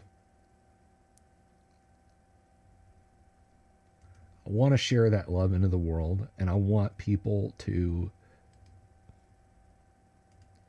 I want people to be able to experience this if they otherwise don't have the ability to.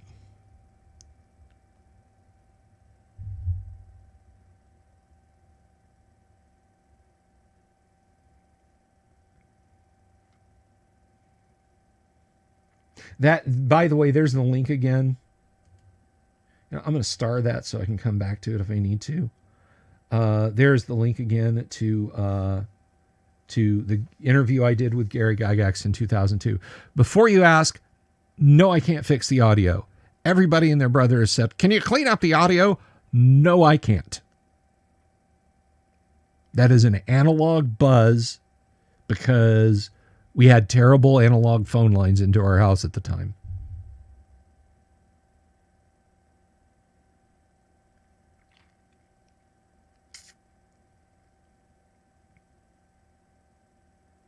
Oh, Esoteric Order of Nerdery, thank you so much.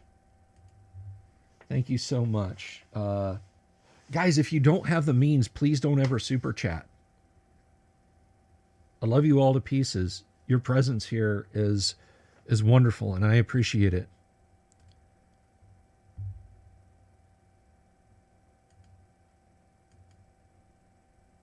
But I just...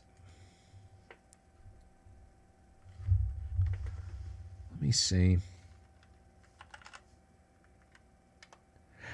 This community has been so wonderful, so nice to me. And, you know, I'm just going to say it. I would really like it, regardless of what you have to do with this, whether you suggest someone or don't suggest someone, I would really, really, really, really like it if you would subscribe, if you're not already. Because I do little videos from time to time. I'm going to do a video about this. You know, maybe I can not almost start crying. I'm your dad.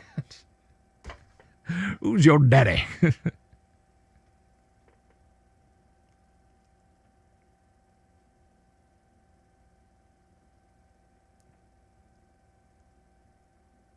That, okay, Wheelie.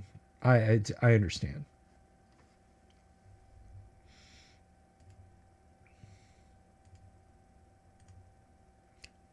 Playing some games will like not expire out of the top. It's just like sitting there. Have I? No, Tim is one whom I have not had on the show. I have not had to. I'm afraid to ask Tim. Like, he might bite me or something. I'm scared. I'm afraid of Tim.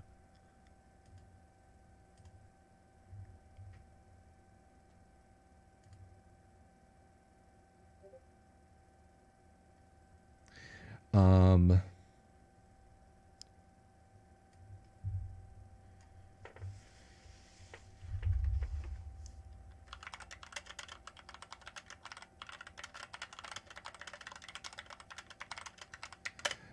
sorry, I'm just responding to a private message here. Bear with me just a second.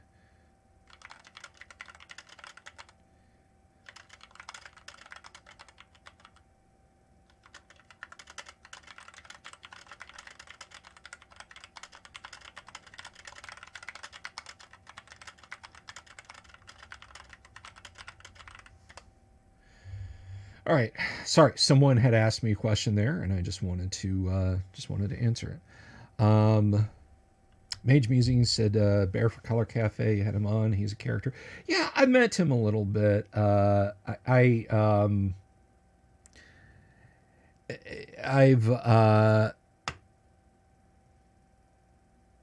I think I made him mad once because I was watching him play Chainmail, and it was the battle on the ice. It was they were recreating the battle on the ice where German Teutonic Knights had pushed back the defenders of, I think it's St. Petersburg. Guys, I don't know my Russian history well. How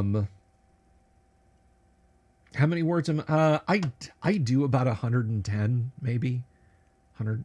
I don't know. I should take a typing test one day. What mechanical keyboards help? If you have to type on a mushy keyboard, forget it. Like you're never going to get any serious speed up. But yeah. So Tim was doing this recreation, and this was at GaryCon 2018, and I stop and I'm watching, and Tim's running the game, and he's got people going on, and I was like, oh, I know what this is. Because Tim had sprinkled like baby powder down on the sand table to represent the ice. And I was like, oh, this is where the Teutonic Knights, they come charging across. And famously, they broke through the ice. And most of their knights in heavy armor drowned and that sort of thing. And I don't know if Tim was irritated that I had told the story of the battle, or if he appreciated my enjoyment of history. And he just kind of looks up and goes, well, yes, essentially, and so I went off and looked at some stuff, and a couple of guys that had been playing that fight, they come over and they're like, yeah, that was it exactly, man. That was exactly the scenario. And I was like, cool. So I don't know if I pissed Tim off. Spoilers. Yeah. Sorry, fans of, 900-year-old Russian history. Who didn't know how that one came out.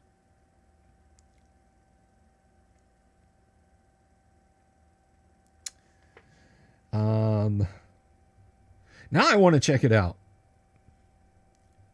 Should I do? Let me see.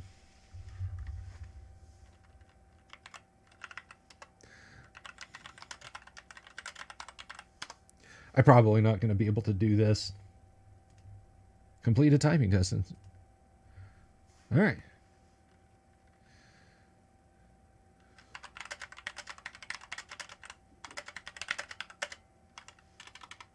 Ah, crap.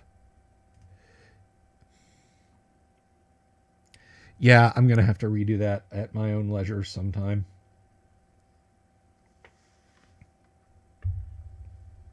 Britain and dressage, that's like pancakes and maple syrup. Oh, Olympic news? Or like, no, I'm not going to do that.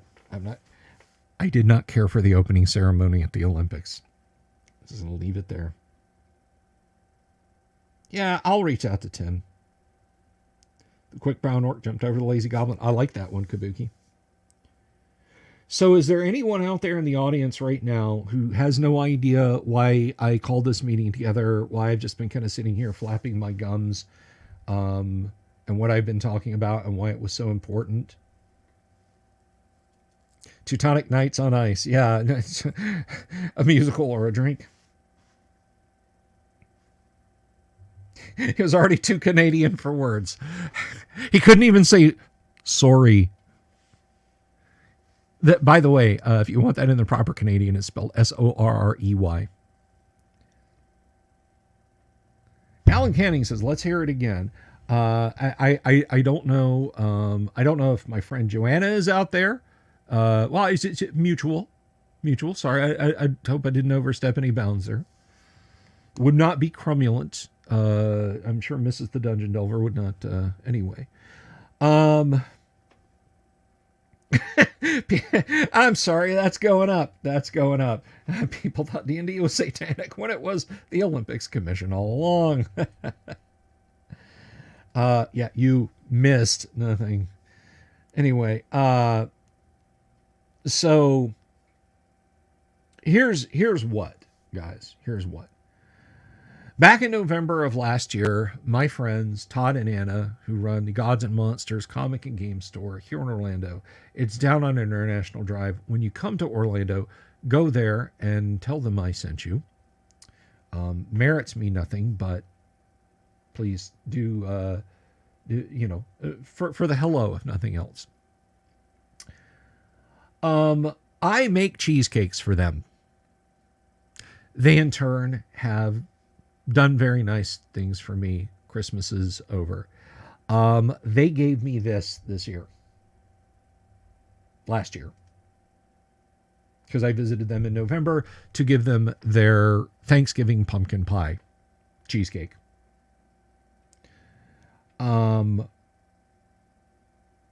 They had given me a Monster Manual 2 and a Fiend Folio and a bunch of modules. I threw in a player's handbook and a Dungeon Master's Guide and a Best of Dragon and some more modules. Oh, Joanna, let me tell you something. Look, you're not going to hear much braggadocio from me. You're not going to hear me talk about what a badass I am in any way that really matters. I make amazing cheesecake. I make fantastic, out of this world, delicious cheesy. You want something you can eat with rye crisps? I'll make a savory cheesecake. You want something a little tropical? I'll make you key lime cheesecake. You want something for the holidays? How about a pumpkin pie cheesecake? You want something for the New Year's? How about a Bailey's and chocolate chip cheesecake? Are you picking up what I'm putting down? I am an amazing cheesecake maker. So, I make them the cheesecakes. They gift me very nice things. This year it was this. I have enough. I have enough Dungeons and Dragons stuff, guys. If you can't see in the little thumbnail, I'm indicating the bookshelf full. You guys know. I have a true first print Dungeon Master's Guide, Monster Manual, and Player's Handbook. I have 11 other handbooks.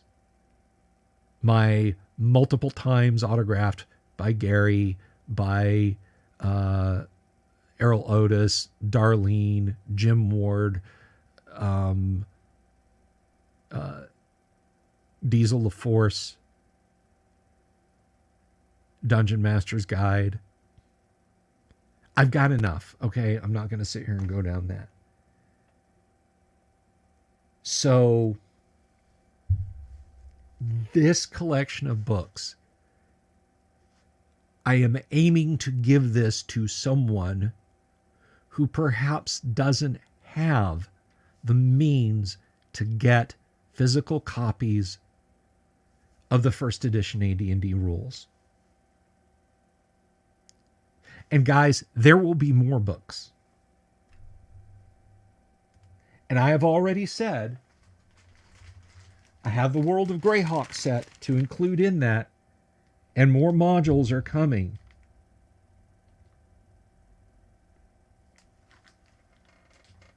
More modules are coming.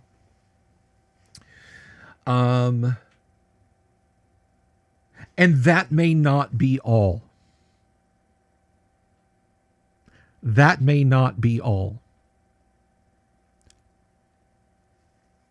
I may have other books to give away too. Not first edition.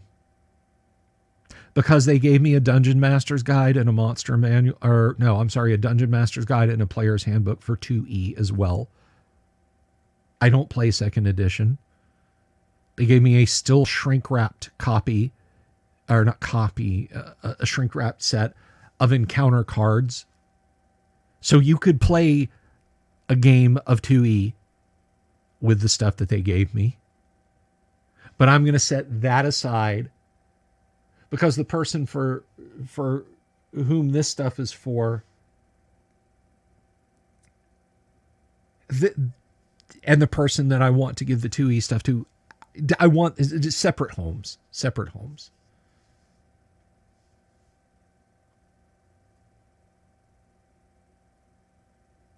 I may need a refrigerator truck for that.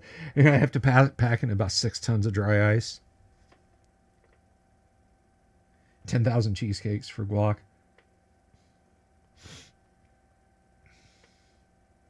If I get 10,000 subs, guys, if I get 10,000 subscriptions on this channel, the in-person Great Underground Overland Gaming Convention is happening. And I expect everybody in this live chat to show up.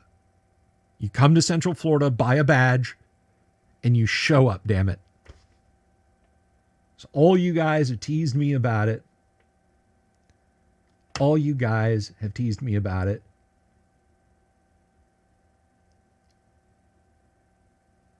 So you better show up. You better buy a damn 3-day badge. Yes, it's going to cost money. No, I'm not going to do guac for free. I'll do the online one. That will be free.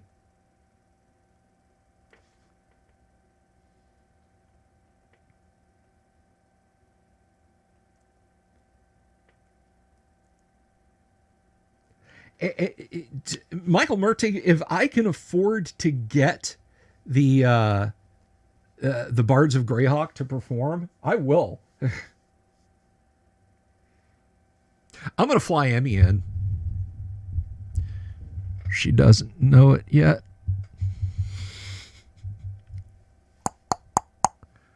Hello? That's it. Grab her. Ah! Right into the bag of holding. Don't worry. There'll be some whey bread, some Miravar, some magazines, some LED lights to read in, and then they'll gently shake the bag out on the ground here in Orlando. You'll be fine. We're here to help you have fun. Please do not resist.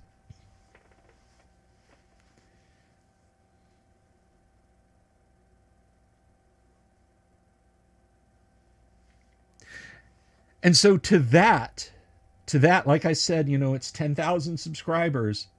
To that, I say I'm at 6258 on the subscriber count. So I think it's going to be a few years, guys. I think it's probably going to be about 3 or 4 years, if there ever is a Great Underground Online Gaming Convention. Who knows?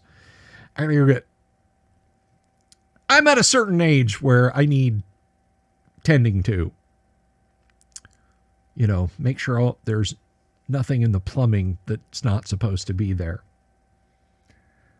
So I'll let you guys know first or second week of October.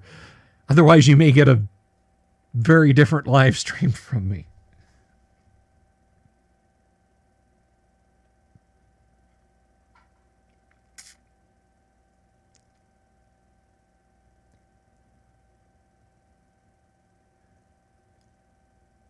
Nordic Maelstrom, I do. I have. We every April we have the Great Underground Online Gaming Convention, and it is free. I will not be using Warhorn next year. Warhorn was a colossal pain in the hinder this year. Because to let people create games in Warhorn, I have to make them full event admins. And their response when I said that's kind of sketch was, well, at some point, you have to, you just have to trust people. I trust you guys. I don't trust some rando to sign up and say, yes, I want to run a game. And they say, oh, cool. Click. Here's DM. Bwap. Because people do stuff like that. People troll for the lulls.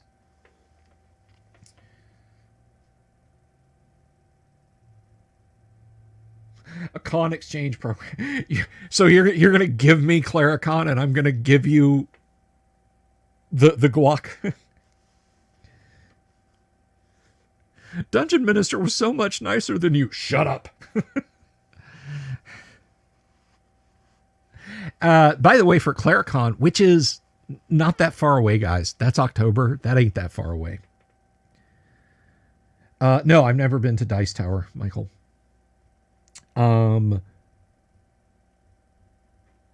But well, it's for scheduling graph paper. It's not for VTT. People can do what they want for their VTT. I offer no assistance in VTTs. You can go Theater of the Mind in a Discord channel. You can go full on Roll20, whatever you want to do.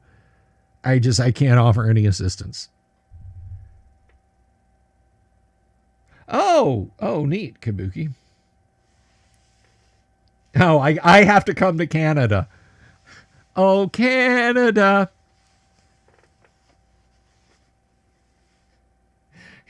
Just show up at Claricon. Where's Dungeon Minister? Shut up. He pushed one of the parishioners down and threatened to dump pudding on him. Please come back. Father Aaron, help. He yelled something about Gygax. Just got everybody locked in the kitchen walk-in.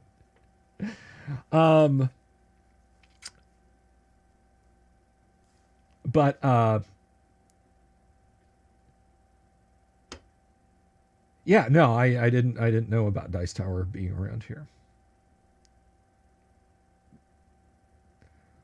Oh, Dungeon Master does that all the time. I am, by the way, even though Claricon is a while off, I am doing the D&D trivia for Claricon this year. I promise I'll be gentle, even loving, with my trivia questions this time. So apparently the winner got like 40% of them right. Dungeon Minister wanted Intro to D&D Trivia 100, IDT 1001. I gave IDT like 2002. I leaned in a little heavy on AT&T.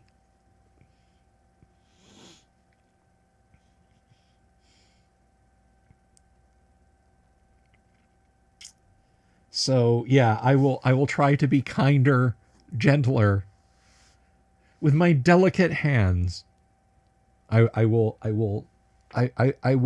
cup your congoers' fragile psyches.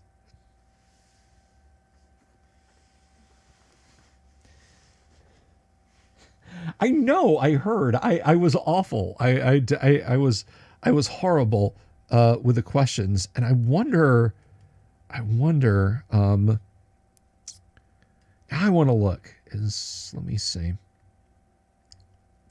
Dungeon Minister, are you there? Okay, Dungeon Minister.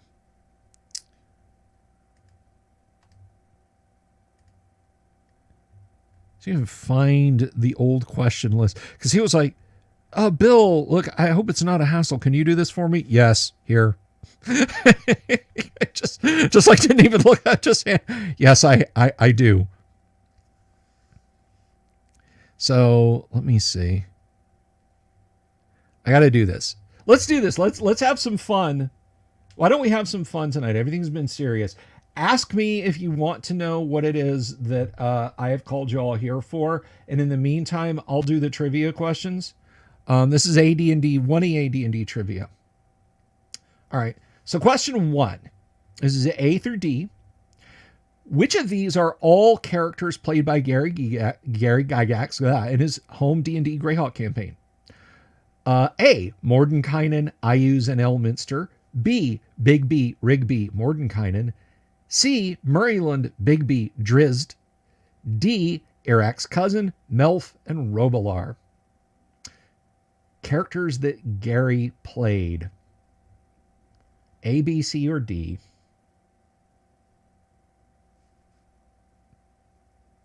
Right you are. Nordic Maelstrom got it right off the bat. Okay, here we are. Question 2. Which of these are cities in the world of Greyhawk? Is it, this again, A through D, is it A, Toril Greyhawk Verbobonk, B, Highfolk Blackmoor Ratic, C, Greyhawk Highfolk Sojkanth, D, Verbobonk Hamlet Highport?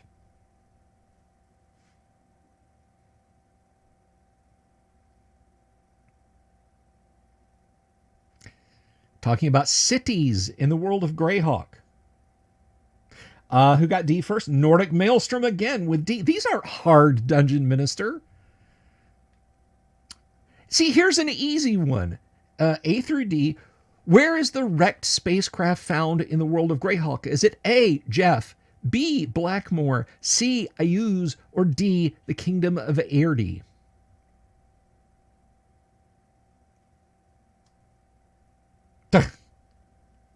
Daniel Rowan. Nope, there's no none of the above answer.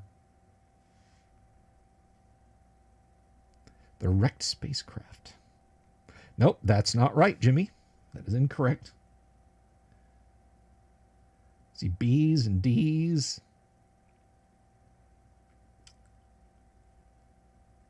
Anybody? Nope.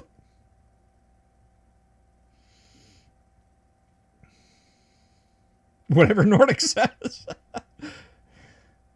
Alan Canning is correct. It is in Jeff. Okay. Question 4. Who was Igwilv's prize? Is it A, her daughter Drelsna, B, her lover Grazd, C, her son Ayuz, or D, the lost caverns of Sojkanth? Jimmy Invictus, right off the bat, her daughter Drelsna, Igwilv's prize, whose lot was hunger tragic. Okay. Second to the last in the multiple choice questions. Who were the two adventurers who lived in a tower in Hamlet? Is it A, Rufus and Jeru, B, Jeru and Elmo, C, Gundagoot and Vesta, or D, Rufus and Byrne? The two adventurers. That is incorrect, Jimmy. Calvinoni got it with D, Rufus and Byrne. Okay, 6. Gary Gygax paid tribute to one of his favorite fantasy authors by naming 2 dread artifacts after him in Advanced Dungeons and Dragons. Who was that author? Is it A, J.R.R. Tolkien, B, Robert E. Howard, C, Jack Vance, or D, H.P. Lovecraft?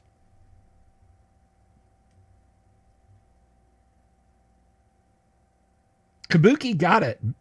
C, Jack Vance. Okay.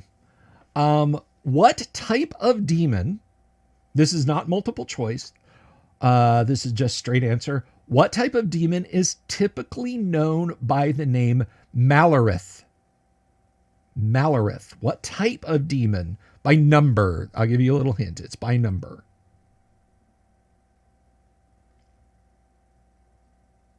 What type of demon?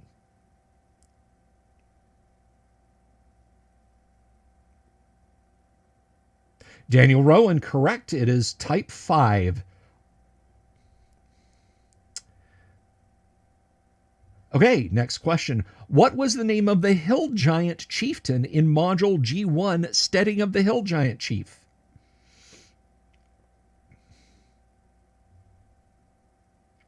What is his name?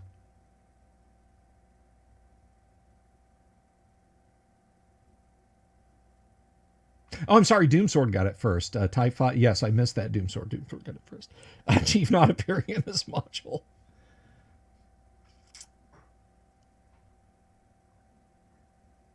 The Hill Giant Chief. His name in Steading of the Hill Giant Chief. What is his name? The first person to mention it, even if you misspell it, no, Daniel. Even if you misspell it, I will give you credit. Doomsword got it. Yes. Mosnera or Nosnera. Yeah. Okay.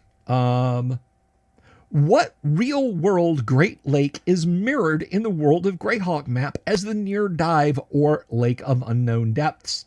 It is a real-world lake, one of the Great Lakes, and it is copied. That is correct, Elliot. It is Arneson backwards. It is copied. Mage's Musings got it with Lake Superior. Now, we mentioned spaceships earlier. How about this? What is the name of the spaceship model that can be found in C1, the Hidden Shrine of Temokon? I will take it forward or backwards.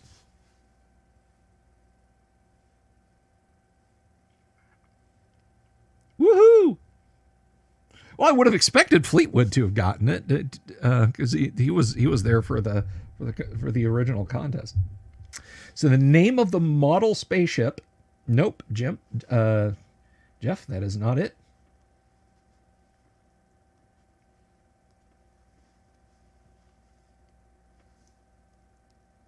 Anyone at all?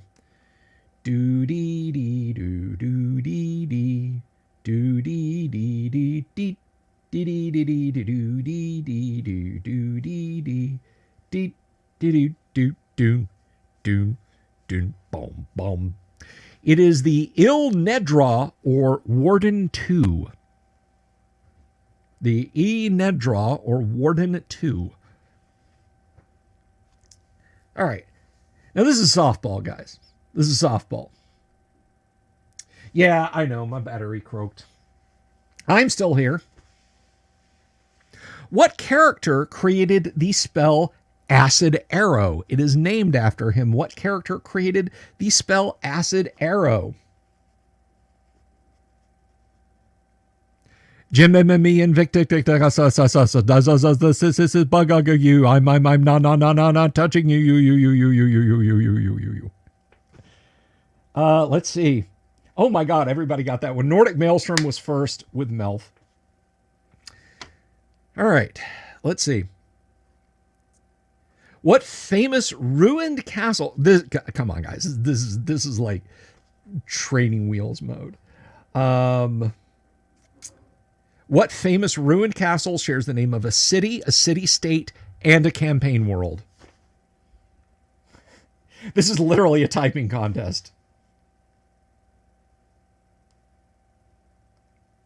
Nordic Maelstrom first with Greyhawk.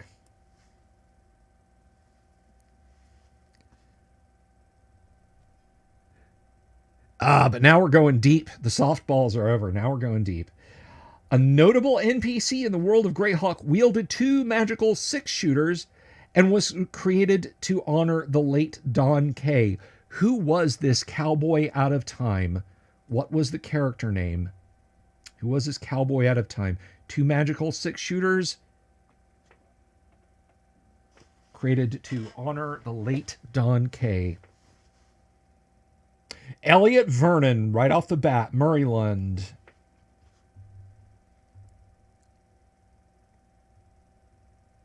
All right, we've just got 2 more questions to go.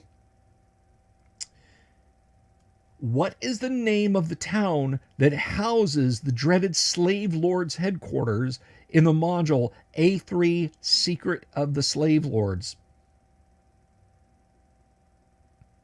What is the name of that town? It's created for a specific reason, and I'll tell you guys after we get this. For a specific reason, it was created by Al Hammock.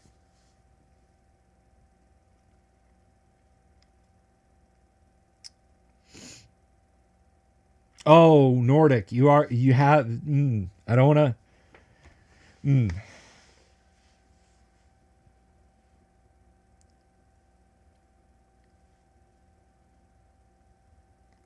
Anyone? Michael Dale, Suderham, correct. Now, Suderham actually is from, I can't remember if it's Old Germanic or Middle English, but it means south home. It means south home. Alan Hammock was working for TSR at the time. Now, he's been on the show and he's told us this story. He was working for TSR at the time, but Alan was an Alabama native who had just graduated from the University of Alabama, Roll Tide, and had moved up. He was a war gamer. He had moved up to work at TSR. It was the winter of 78, and he was feeling homesick. So when he was writing Secret of the Slave Lords, I'm sorry, Assault on the Area of the Slave Lords, he named the town South Home because he was homesick for Alabama, winter of 78, but he also named it for David Sutherland, who was a friend of his, the artist Dave Sutherland, which also means South Home. Good night, Dungeon Minister. We'll see you. We just had one more question. And this is a good one to wrap up on. To wrap up the trivia on, anyway. Who stole the magical artifacts Wave, Whelm, and Black Razor and hid them in his volcano dungeon headquarters? Who did that? What was his name? What was his name? Last one.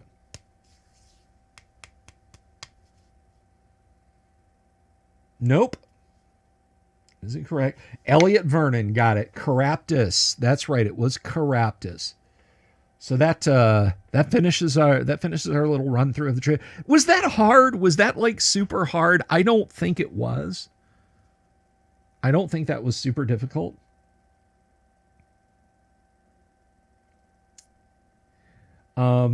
It's funny to see how lagged you guys are and the answers just keep coming in.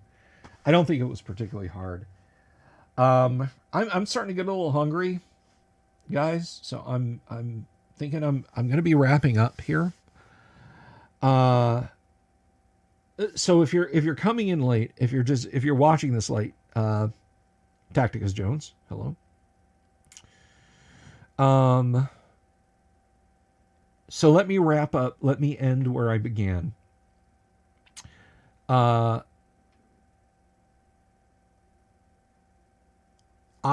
have been so blessed by you guys, by other people, some folks who don't even watch the live stream, particularly at a time when it just felt like things were just falling in on us. I owe it back to the universe. I owe it back to the universe to share my good fortune. And to that end, there is somebody out there who wants to play first edition AD&D, but they don't have the means to either go out on eBay and spend the exorbitant prices there or get an entire collection off of Drive-Thru RPG.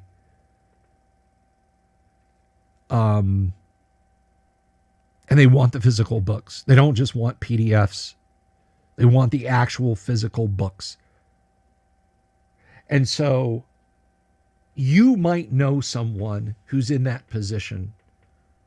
Maybe it's a friend, maybe it's a relative, and you really want to help them and you don't have the means either.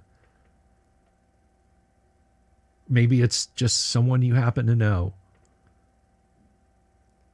So to that, what my friends Todd and Anna down at Gods and Monsters here in Orlando, the Christmas gift that they gave me, because guys, I've got plenty of classic D&D books right up here.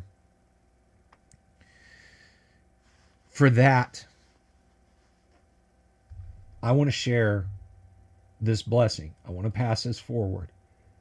So we have a Best of Dragon magazine, a player's handbook, a dungeon master's guide, a fiend folio, monster manual 2, a raft of modules, and I'll be adding to this. Someone is donating an Oriental Adventures. I'm going to get at least a few more module compilations. and at least a couple more books of Monster Manual 1. And I'm going to see if I can get a bespoke copy of Deities and Demigods printed up, the Unexpurgated. See if I can get that printed up to share with you guys. So, and something that I didn't get in the photograph, which I've been waving around all night, an original, not like first print, but World of Greyhawk folio version, so they can have their own Greyhawk campaigns and have fun with those. So if you guys know someone who is in that situation, please let me know. Mrs. the Dungeon Delver is, if I get multiple people saying, hey, I know this, Mrs. the Dungeon Delver and I'm going to reach out to some people and see if they can lend anything as far as figuring out what the criteria for deciding. And then my friends at Gaxland Games are going to handle the shipping, and we're going to get this to the person who really, really wants this set. So, that is what the big to-do, that is what the big announcement was all about. So I'm going to wrap up now, everybody, but not before I give thanks, shout-outs. Thank you to Doc Flamingo for donating a membership. Thank you for the $2 super, Doc Flamingo. TB Flowers, I don't know if you joined up or if that was the auto thing you got from Doc Flamingo. Either way, thank you. Death Angel Shadow has been a member for 12 months now, a full year. Jeffrem Dankar, thank you very much for the super. Shinchara, wow, playing some games, thank you so much. Wheeling Dragon, Samalama, and Mikey Mank, and the Esoteric Order of Nerdery. Thank you all. Thank you. Thank you. Thank you. Thank you, Joanna, and thank you for stopping by. It was very nice to see you, and I hope you will again someday. I don't know if D&D is in your wheelhouse, but if it is and you have any questions, you know where to find me. I'm out there on Twitter way too much probably, but anyway, thank you everybody for being here tonight. I'm gonna go ahead and step out and see if I can scrape up like maybe a PBJ or something for dinner. This is a little late where I am. And whatever you do, wherever you go, first of all, remember, I love you guys. And second of all, keep the eye out for owl bears. Peace. Have you seen my owl bear?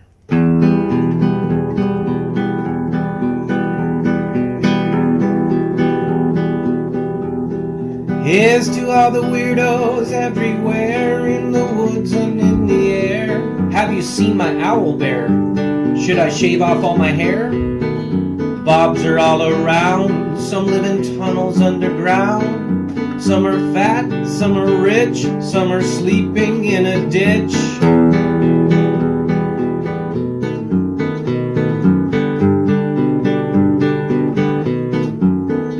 Can you ride a crooked horse without a saddle, way off course? Naked as a toad, all the way to Smoky Joe's. Have you seen the little creep driving fast in his little green Jeep? He smells like fish and brandy, but his rotten teeth look dandy. Take me to the show, I don't care if fast or slow. From action